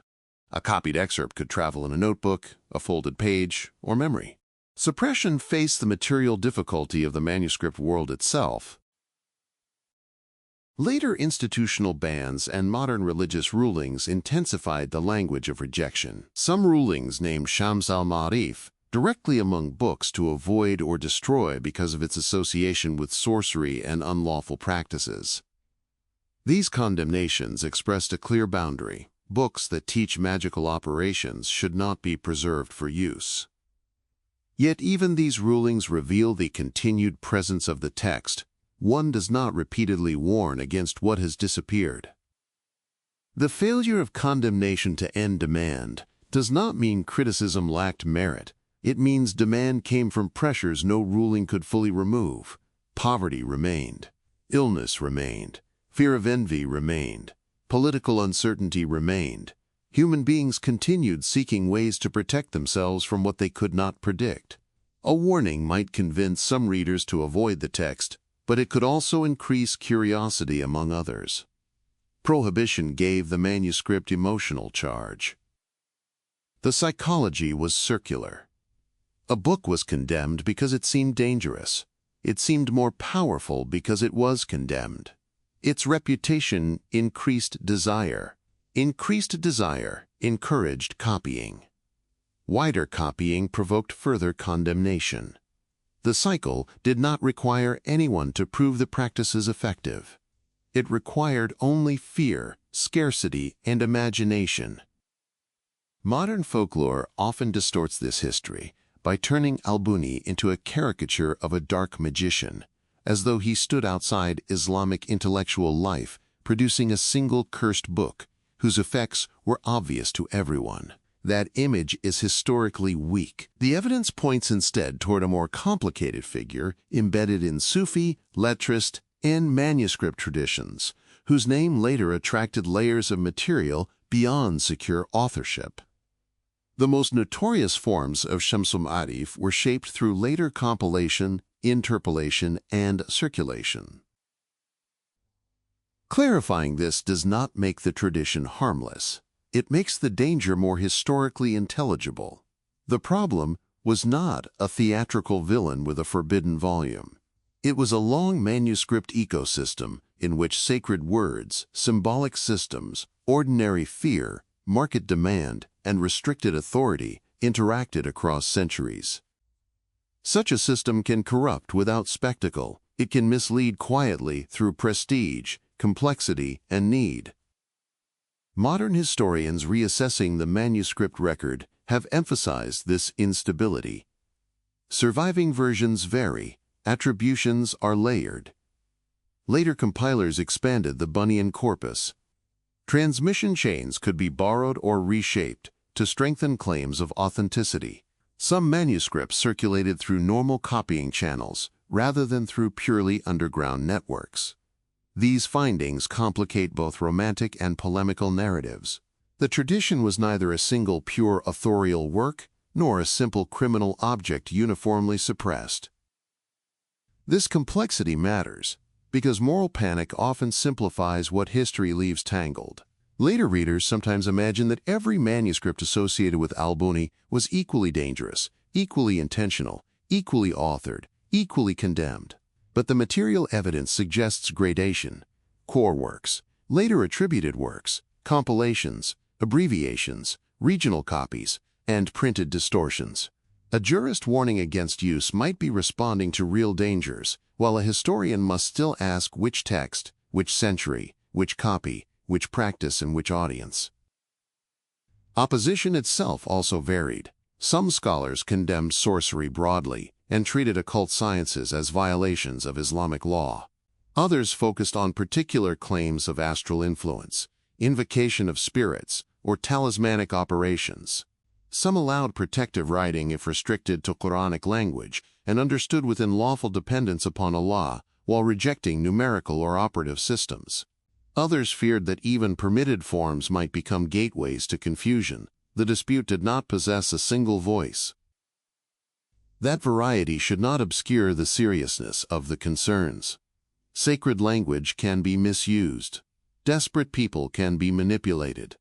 Complexity can hide ignorance.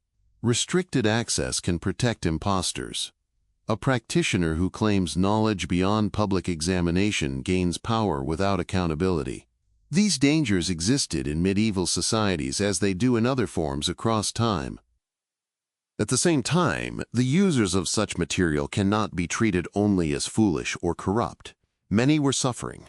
They sought protection because the world felt unsafe. They turned toward hidden sciences because visible institutions did not always address their fears. A legal answer may clarify obligation, but it does not always quiet dread at night beside a sick child. A theological truth may be sound, yet fear still searches for something to hold in the hand. This is where the conflict becomes most human. The critic feared corruption of religion. The user feared abandonment and suffering. The practitioner stood between them, sometimes as sincere guide, sometimes as opportunist, sometimes as both in ways difficult to separate. The manuscript moved through all their hands, absorbing each motive without resolving any of them. Public condemnation created scenes of caution. A bookseller might hesitate before displaying certain titles. An owner might wrap a manuscript without marking its cover. A scholar might read a contested work privately in order to refute it publicly. A family might preserve an inherited volume while warning younger members not to open it.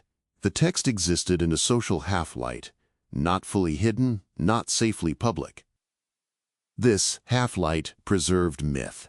When books circulate openly, they become ordinary objects subject to comparison and critique. When books circulate secretly, they gather aura. The less directly people know, the more intensely they imagine. Shams al-Ma'arif became powerful, partly because so many people encountered its reputation before its pages. The fear of spiritual corruption also reached into the structure of devotion itself. Critics worried that people might begin measuring religion by immediate utility. Does this name protect? Does this formula heal? Does this diagram influence events? Such questions subtly shift worship toward transaction. Even when framed religiously, the inner posture changes. Sacred language becomes valuable because it produces an effect, not because it directs the soul toward Allah. This concern had real depth. Religious life can be hollowed out when practices become techniques for private control. The language remains sacred, but the orientation changes. What begins as supplication can become pressure.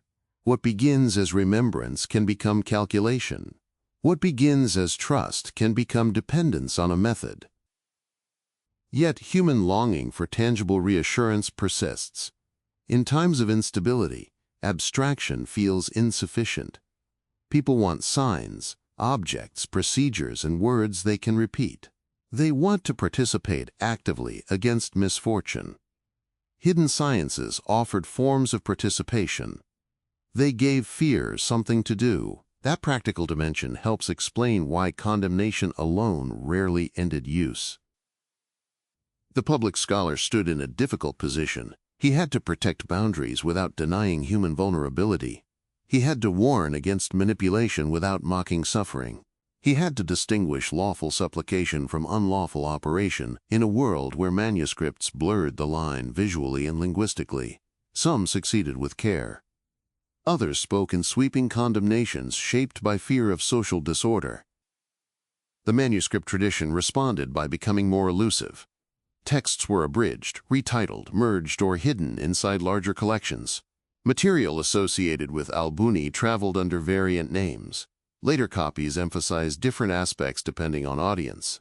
The more pressure increased, the more adaptive the tradition became. Suppression did not erase it. It taught it new forms of movement.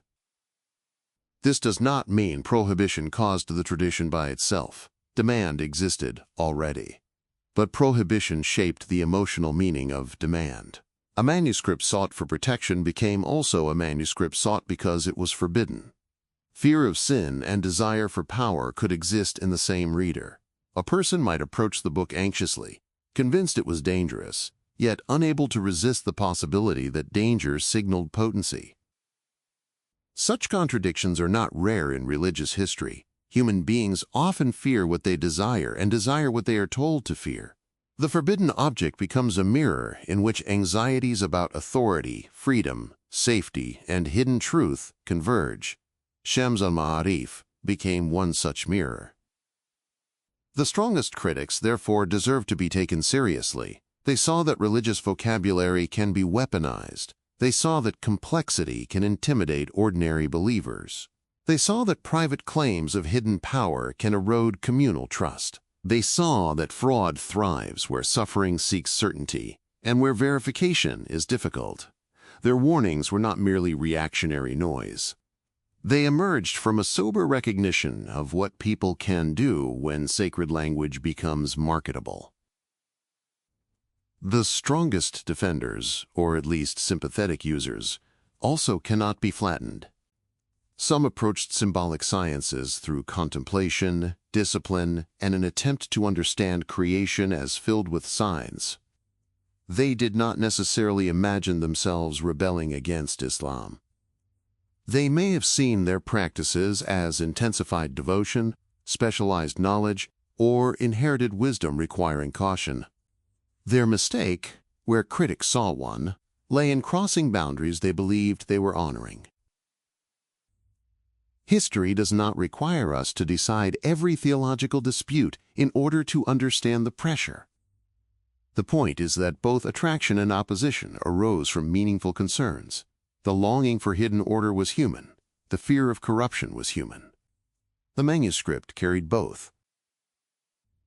Over time, The controversy changed the authorial figure attached to the text. Ahmad al-Buni, already faint in the biographical record, became increasingly absorbed into arguments about the book. Critics invoked his name as shorthand for dangerous sciences. Curious readers invoked it as a sign of hidden authority. Later, folklore expanded the image further, darkening him into an almost legendary figure whose historical outline became harder to recover. The man disappeared not because he was forgotten, but because he was overused. His name became a container for fears and desires larger than the surviving facts.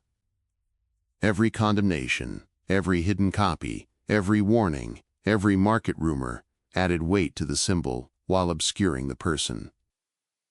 The architecture of invisible power had produced fascination, but also justified fear.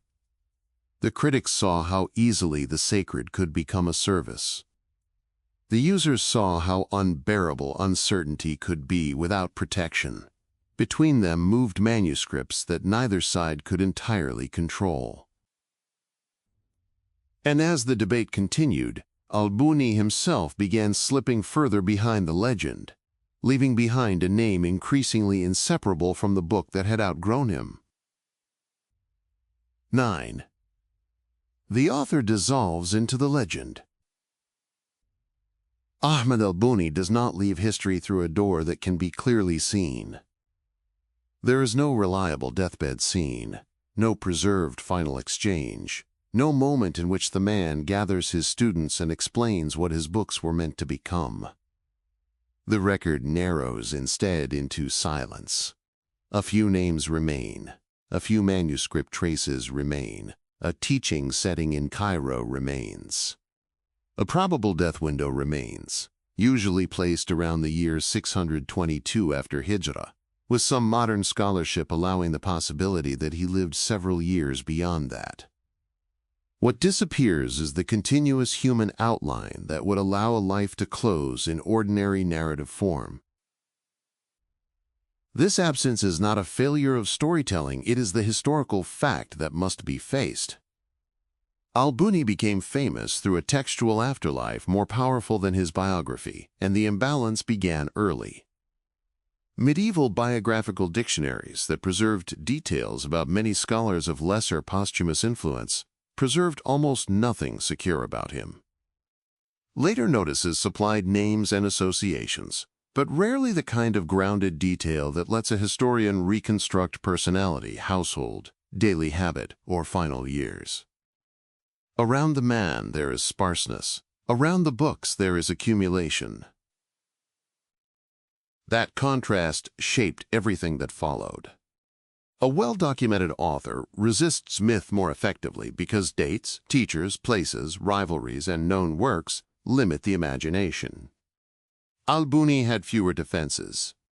His name could travel farther than his life because the life itself remained insufficiently anchored. As manuscripts multiplied, attribution became easier than verification. A later copyist could place his name above material that looked Bunyan in tone or subject. An owner could classify a loose treatise under his authority because the topic seemed to belong to his reputation. A compiler could gather dispersed invocations, diagrams, and symbolic systems into a collection strengthened by association with him. This is one of the quiet costs of textual fame. The author loses control not only over interpretation, but over identity. A book copied by hand is never entirely still.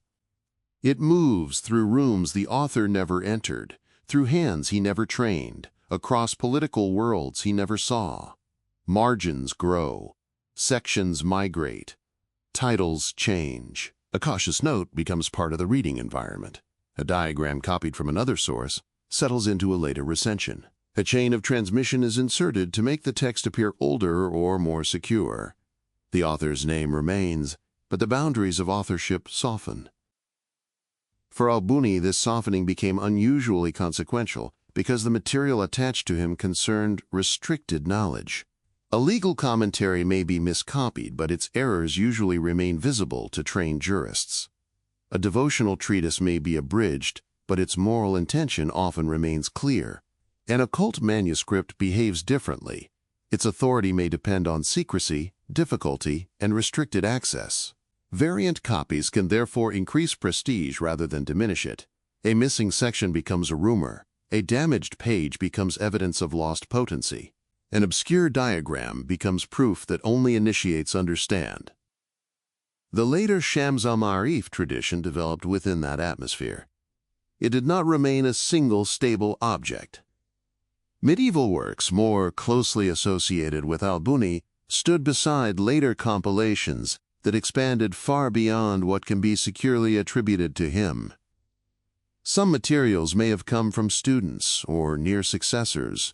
Others likely came from much later hands.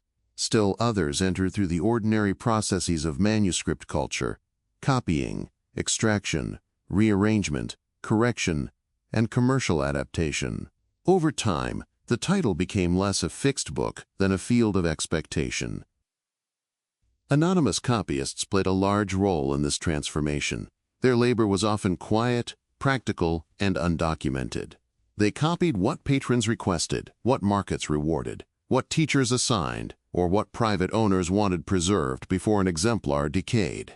A copyist reproducing a Bunyan manuscript had to make decisions even when he did not announce them: whether to preserve a difficult diagram exactly, whether to repair an obvious numerical inconsistency, whether to leave a blank where the exemplar was damaged, whether to copy a marginal addition into the body of the text.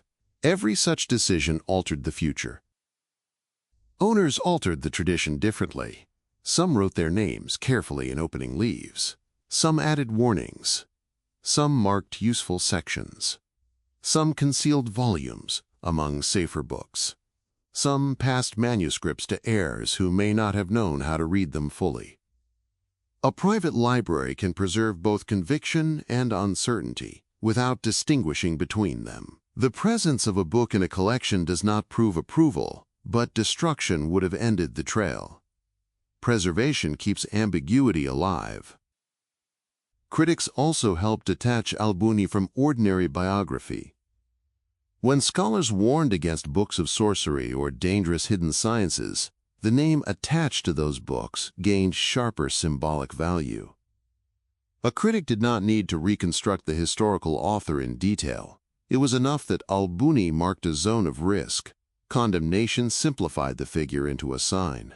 Readers seeking forbidden knowledge could use the same sign differently, treating the name as a guarantee of depth. Opposition and fascination thus worked together. One made the name dangerous. The other made it desirable. The process was not unique to al-Buni, but his case shows it with unusual clarity. Certain authors become larger after death because their writings remain useful to communities that need authority. In the Bunyan tradition, the need was especially strong. Hidden sciences require pedigree. A procedure gains weight if it can be traced to a recognized master. A diagram appears less arbitrary if it belongs to an inherited corpus. A scattered invocation becomes more valuable when placed under a famous name. Al-Buni's obscurity made him usable. He was known enough to authorize, but not known enough to resist. The possibility must remain open that the historical al-Buni would not have recognized everything later attached to him. This cannot be asserted as a fact about his private judgment, because the evidence does not allow it. But manuscript history makes the possibility unavoidable. The famous later compilation known in many contexts as the larger Shams al-Ma'arif appears to crystallize centuries after his probable lifetime. Its chains, layers, and internal materials point toward accumulation. The al-Buni of the manuscripts is therefore partly historical author, partly inherited authority, and partly constructed mask. A mask can outlive a face. As the manuscripts moved through North African, Egyptian, Ottoman, and wider Islamic settings, al-Buni's name became increasingly detached from the limited evidence of his life. Catalogers recorded titles. Copyists repeated attributions. Readers recognized the brand before they knew the biography.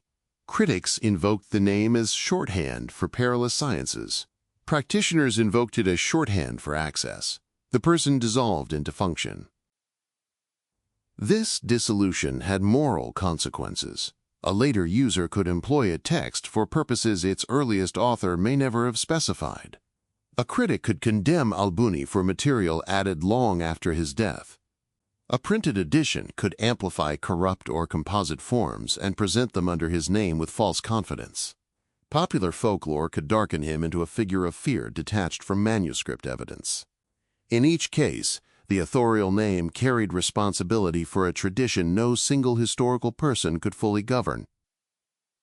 The damaged bindings and altered pages tell the story more honestly than legend does. A manuscript with worn edges does not explain whether its owner believed, doubted, feared, or merely collected.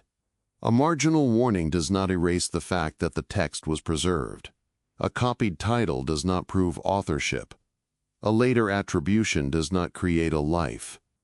The material record gives traces, not closure. Yet traces were enough for the legend to continue. A title entered a catalog. A copy appeared in another city. A reader heard that another recension existed elsewhere. A scholar warned against the book. A household hid it. A copyist repaired a page. None of these actions required a full biography of Ahmad al-Buni. The name had already become useful because it gave forbidden knowledge a human origin. It made an unstable manuscript tradition seem attached to a master. The final phase of al-Buni's historical visibility is therefore not a death scene, but a fading. The man retreats while the manuscripts grow louder.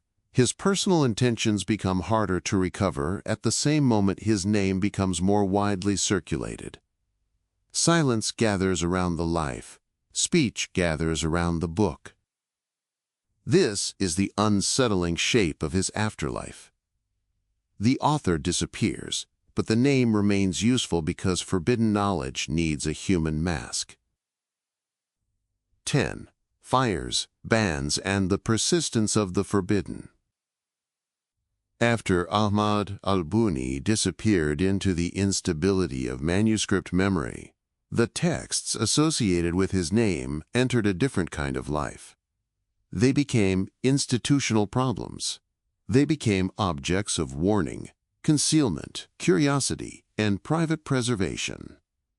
The man himself no longer stood at the center of debate. What remained visible was the circulation of manuscripts believed to contain dangerous forms of hidden knowledge, and the repeated inability of authorities to settle what should be done with them. Warnings appeared across centuries in different forms. Jurists cautioned readers against books connected to sorcery and unlawful operations. Religious scholars distinguished lawful supplication from symbolic systems they believed crossed into manipulation or deception.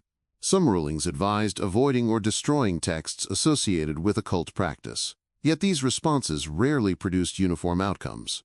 A condemned manuscript might disappear from one library while surviving quietly in another. A scholar might reject the practical use of such books while preserving copies for reference or study. A collector might hide a volume rather than surrender it. Suppression worked unevenly because manuscript culture itself was decentralized. A text copied by hand across many regions could not easily be erased through single acts of prohibition. One manuscript might remain in Cairo while another traveled west through North Africa or east through Ottoman lands. Fragments entered private notebooks. Abridged versions circulated independently from larger compilations. Even when authorities regarded a text with suspicion, they could rarely control every route through which it moved. This decentralized survival changed the emotional meaning of the tradition. A manuscript that circulates openly becomes part of ordinary intellectual life. A manuscript repeatedly hidden, warned against, or selectively restricted acquires a different aura. The forbidden object begins carrying symbolic weight beyond its actual contents. Readers approach it already prepared to believe it contains something powerful because institutions appear uneasy about its existence. Ottoman contexts reveal this tension clearly. The empire maintained large scholarly institutions grounded in Sunni legal and theological traditions, yet occult sciences, talismanic arts, astrology, and letrist speculation continued appearing in elite and private settings. Some scholars condemn such practices strongly. Others approach them cautiously or selectively. Manuscripts associated with hidden sciences survived in collections despite recurring anxieties about heterodoxy, fraud, and unauthorized spiritual authority. The result was not total suppression or open acceptance, but uneasy coexistence. That coexistence shaped how books like Shams al-Ma'arif were handled physically. Owners often concealed them among safer works. Some copies circulated without elaborate decoration, almost blending into ordinary manuscript collections. Others preserved signs of careful protection, wrapped bindings, repaired pages, reinforced covers. A dangerous book was often treated with greater caution than an ordinary one. Fear became a preservation technique. The manuscript tradition also adapted under pressure. Certain copies were shortened, others omitted controversial sections. Some expanded through later editions and commentaries. Material associated with al-Buni could move under altered titles or appear embedded inside larger compilations. Restriction did not stop circulation. It encouraged flexibility. The tradition survived partly because it refused stable form. Collectors played an important role in that survival. Rare manuscripts carried prestige regardless of content. A scholar, bibliophile, or court official might preserve occult works not from devotion to their claims, but because manuscript culture valued rarity and inherited learning. Libraries in the Islamic world often accumulated texts through inheritance, travel, estate sales, and patronage. Controversial works entered collections beside legal treatises, poetry, medicine, astronomy, and theology. Preservation did not always imply approval, but preserved books continue living. Colonial-era encounters introduced another transformation. European Orientalists, librarians, and collectors cataloged Arabic manuscripts with increasing systematic attention. Occult texts that had once circulated mainly through selective manuscript networks began appearing inside scholarly inventories and archival systems. A manuscript previously hidden within private ownership could now receive a shelf mark, a catalog entry, and eventually academic discussion. The forbidden book entered another kind of visibility. This process changed perception without ending controversy. European scholars often approached Islamic occult manuscripts with fascination shaped by their own intellectual traditions and fantasies about the East. Some treated the texts as evidence of exotic superstition. Others approached them as windows into neglected forms of cosmology, symbolism, and manuscript culture. Meanwhile, Muslim scholars continued debating the religious and social dangers associated with such material. The manuscript became an object interpreted simultaneously through incompatible frameworks. Print culture intensified the shift further. Hand-copied manuscripts had naturally limited circulation because reproduction required labor, time, and access. Printing altered scale. Editions associated with Shams al-Ma'arif eventually appeared in forms far more accessible than earlier manuscript transmission allowed. Material once restricted by scarcity could now move through commercial markets more rapidly and widely. Yet printing did not stabilize the text completely. Different editions preserve different layers, omissions, and corruptions inherited from the unstable manuscript tradition itself. Readers often encountered composite forms already shaped by centuries of copying and interpolation. The printed book carried the authority of fixity while still resting on unstable textual foundations. Public access increased anxiety among critics. A manuscript hidden within specialized circles posed one kind of problem. A printed occult text available to wider audiences posed another. Religious authorities and moral reformers worried that symbolic systems once confined to guarded transmission could now spread among readers lacking scholarly discipline or theological caution. The old fear returned in updated form. Sacred language might become technique in the hands of the unprepared. At the same time, printing weakened some of the secrecy that had sustained the tradition's mystique. A rare manuscript carries different emotional force than a commercially printed volume. Yet paradoxically, broader access often increased fascination rather than reducing it. The reputation of danger had already been established across centuries. Readers approached printed editions through inherited rumor, warning, and curiosity. The aura survived technological change. The persistence of demand remained tied to ordinary human pressures. Illness did not disappear. Fear did not disappear. Political instability, poverty, envy, uncertainty, and longing for protection continued shaping human behavior across changing centuries. Institutional religion could condemn occult systems repeatedly, but condemnation alone could not remove the emotional conditions that made hidden knowledge attractive. This is why suppression repeatedly failed to produce final disappearance. The manuscript tradition no longer depended entirely on formal scholarly institutions. It survived through private owners, collectors, copyists, printers, travelers, readers, and rumors. Decentralization became resilience. A text hidden in one household might outlive entire political regimes. The irony deepened with every attempt at erasure. Warnings increased the manuscript's dangerous prestige. Bans signaled significance. Confiscation implied potency. A text condemned as spiritually corrupting could become more desirable precisely because it appeared restricted. Forbidden knowledge attracts attention not only through promise, but through resistance. By this stage, al-Buni functioned less as a recoverable historical scholar than as a symbolic label attached to contested knowledge. The name traveled through catalogs, warnings, collectors, inventories, manuscript descriptions, and printed editions. It identified a zone where fascination and fear overlapped. Few readers could distinguish confidently between early Bunyan material and later editions. Fewer still knew much about the historical man, but the name remained effective because it carried inherited authority. The survival of Shams al-Ma'arif, therefore, cannot be explained simply through belief in occult efficacy. Many people preserved the text because it had become culturally charged. It was a collector's object, a scholarly curiosity, a warning example, a private tool, a feared inheritance, a commercial item, and a symbolic artifact all at once. Different readers approached it for different reasons, often contradictory ones.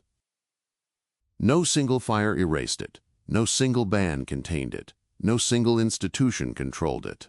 The manuscript tradition survived through adaptation, fragmentation, concealment, and reproduction across changing historical worlds. Each attempt to suppress it added another layer to its reputation. And so the historical irony hardened slowly over centuries. Efforts to erase the text repeatedly helped define it, preserve it, and convince new generations that whatever remained hidden inside its pages must still matter. 11. The Internet and the return of forbidden knowledge. The manuscript no longer waits inside a wooden chest. It no longer depends entirely on inherited libraries, traveling merchants, discreet copyists, or private rooms lit by oil lamps after evening prayer. A digital scan can now move across continents in seconds. A damaged folio preserved in one archive may appear on a screen thousands of miles away before sunrise. A title once whispered cautiously in manuscript markets can be typed into a search bar by anyone carrying a phone. The forbidden text survives in a different environment now, but not in an entirely different emotional world. Ahmad al-Buni's modern afterlife unfolds through fragments detached from historical proportion. Scanned manuscripts circulate without context. Social media clips reduce centuries of manuscript instability into claims about a single, dangerous book. Online occult communities trade partial diagrams stripped from their original settings. Recommendation systems reward emotional intensity over historical precision. A name once tied to difficult manuscript traditions becomes searchable myth. The Internet accelerates what manuscript culture once accomplished slowly. Rumor spreads faster than verification. Scarcity becomes symbolic rather than physical. A text does not need to remain genuinely inaccessible in order to feel forbidden. It only needs to carry the reputation of restriction. The modern reader downloading a scanned page may already believe he is crossing a boundary simply because warnings surround the material online. The emotional structure remains surprisingly old. In the medieval manuscript world, secrecy depended on limited copying, guarded transmission, and uneven access to books. In digital culture, secrecy often depends on performance. Communities frame information as hidden, even while circulating it publicly. The claim that knowledge is suppressed or forbidden creates insider identity. Readers feel they have discovered something excluded from ordinary life. This feeling matters psychologically regardless of whether the material is actually rare. The Bunyan tradition fits naturally into that environment because its historical reputation already carried ambiguity, danger, and symbolic depth. A scanned manuscript page filled with unfamiliar diagrams, Arabic letters, and numerical arrangements appears mysterious immediately to modern audiences unfamiliar with its context. Online spaces amplify that reaction. Visual complexity becomes spectacle. Historical uncertainty becomes mythology. Much modern discussion of Shams al-Ma'arif treats the text as though it were a single complete grimoire, hidden for centuries, and finally revealed through digital access. The manuscript history does not support such simplicity. Surviving versions differ substantially. Layers accumulated over time. Attribution remains unstable. Many online presentations collapse these distinctions because uncertainty itself attracts attention poorly, while certainty travels quickly. A dramatic claim spreads more easily than careful manuscript scholarship. This flattening changes al-Buni's image again. Medieval readers often encountered him through manuscript reputation and scholarly warning. Modern readers frequently encounter him through algorithms, short videos, sensational summaries, translated excerpts, or online forums where historical criticism disappears beneath fascination. The historical scholar fades further while the symbolic figure expands. Yet the attraction cannot be explained only by sensationalism. The deeper psychological pressures remain recognizable. People still live with uncertainty, fear, illness, loneliness, financial instability, political anxiety, and a sense that ordinary explanations do not quiet deeper unease. Modern technological societies produce information constantly, yet information does not necessarily reduce existential insecurity. In some cases, it intensifies it. Hidden systems become appealing because they promise structure beneath overwhelming complexity. Taboo knowledge spreads quickly because it offers emotional rewards public knowledge often cannot provide. It creates the feeling of insider status. It suggests access to truths hidden from institutions. It transforms confusion into symbolic order. It allows the reader to feel separate from ordinary crowds, closer to concealed meaning. The internet magnifies these incentives because visibility and secrecy now coexist strangely together. A person can participate in hidden identity publicly through anonymous networks. The manuscript market and the digital archive differ profoundly in material form, but they share certain social dynamics. Both reward restricted reputation. Both allow fragments to circulate independently from original context. Both encourage communities built around selective access. Both generate authority through obscurity. In each environment, forbidden status increases symbolic value. There is another similarity. In both worlds, fear preserves texts more effectively than approval. A harmless book may disappear quietly through neglect. A dangerous book is copied carefully, hidden carefully, discussed carefully, searched for carefully. Condemnation keeps memory active. Modern internet culture reproduces this pattern constantly. A text labeled forbidden becomes more searchable. Warnings become marketing. Suspicion creates visibility. At the same time, the digital environment alters scale beyond anything medieval manuscript culture could sustain. A fragile manuscript once required travel, patronage, or personal connection to access. A digital image file can be duplicated endlessly without material decay. This changes not only circulation, but interpretation. The online reader often encounters isolated pages detached from the broader manuscript ecology that once surrounded them. Diagrams become aesthetic objects. Symbols become visual content. Historical caution disappears behind instant consumption. Some modern readers approach these materials academically, trying to reconstruct manuscript traditions, transmission histories, and intellectual contexts responsibly. Others pursue them through contemporary occult movements disconnected from Islamic theology or medieval cosmology.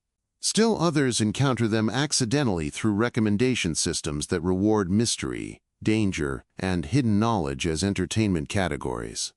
The same manuscript image moves through incompatible worlds simultaneously.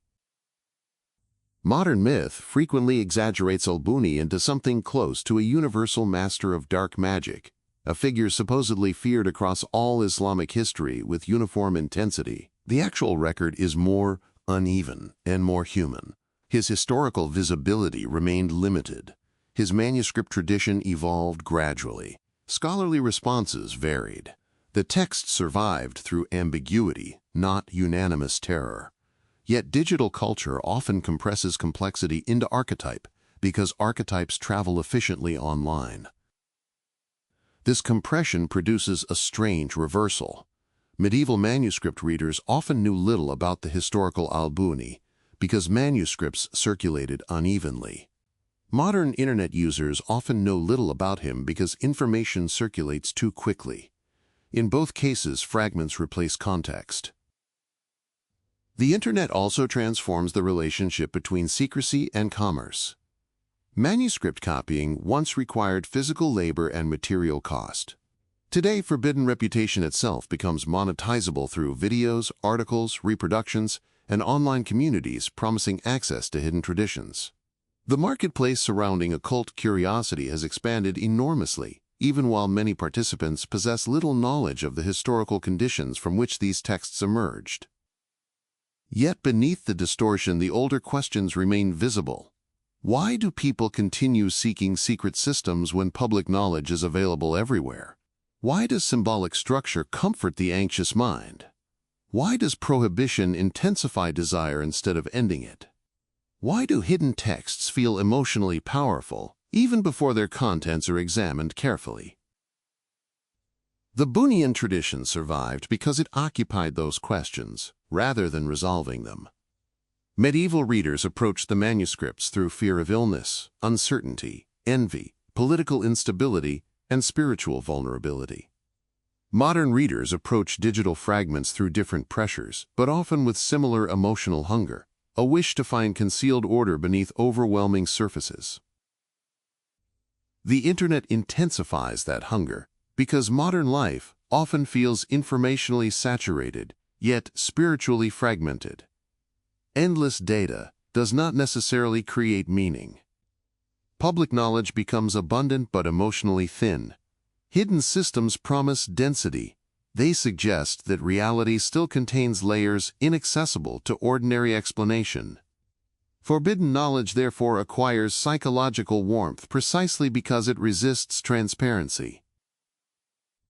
Critics today continue raising concerns not entirely unlike earlier scholars. Misinformation spreads rapidly. Vulnerable people can be manipulated through claims of hidden power. Sacred language can become detached from devotional responsibility and transformed into spectacle or commerce. Online environments reward certainty and emotional intensity more reliably than nuance. The old fear of exploitation remains recognizable, even if the technologies have changed. At the same time, ridicule explains very little.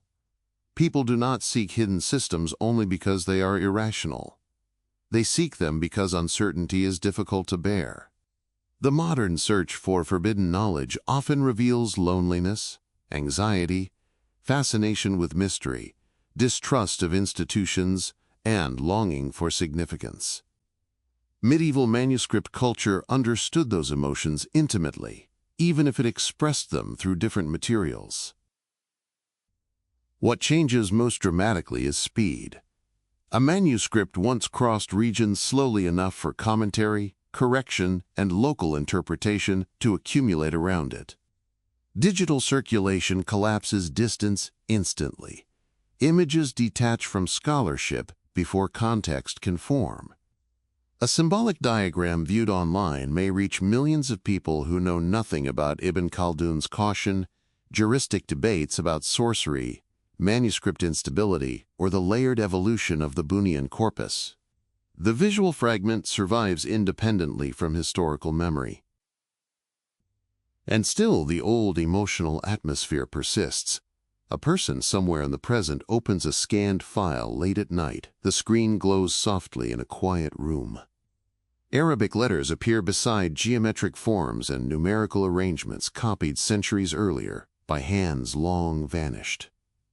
The reader may not understand the manuscript fully.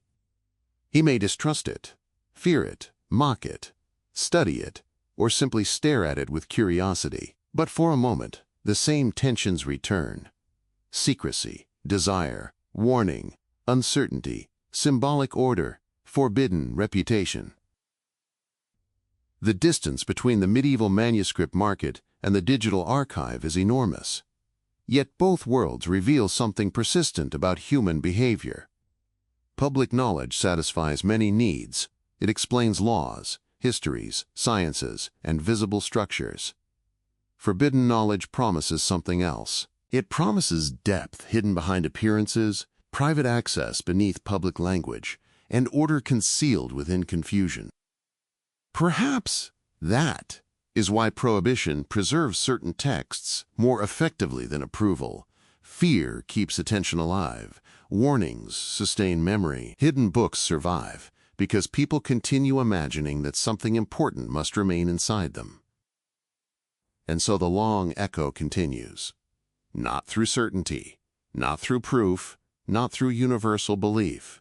A digital copy opens somewhere quietly in the present, carrying forward a name that outlived the man attached to it, and a manuscript tradition still moving between curiosity and caution, between history and myth, between the human need for meaning and the human fear of what meaning can become when secrecy, anxiety, sacred language, and circulation begin feeding each other without end.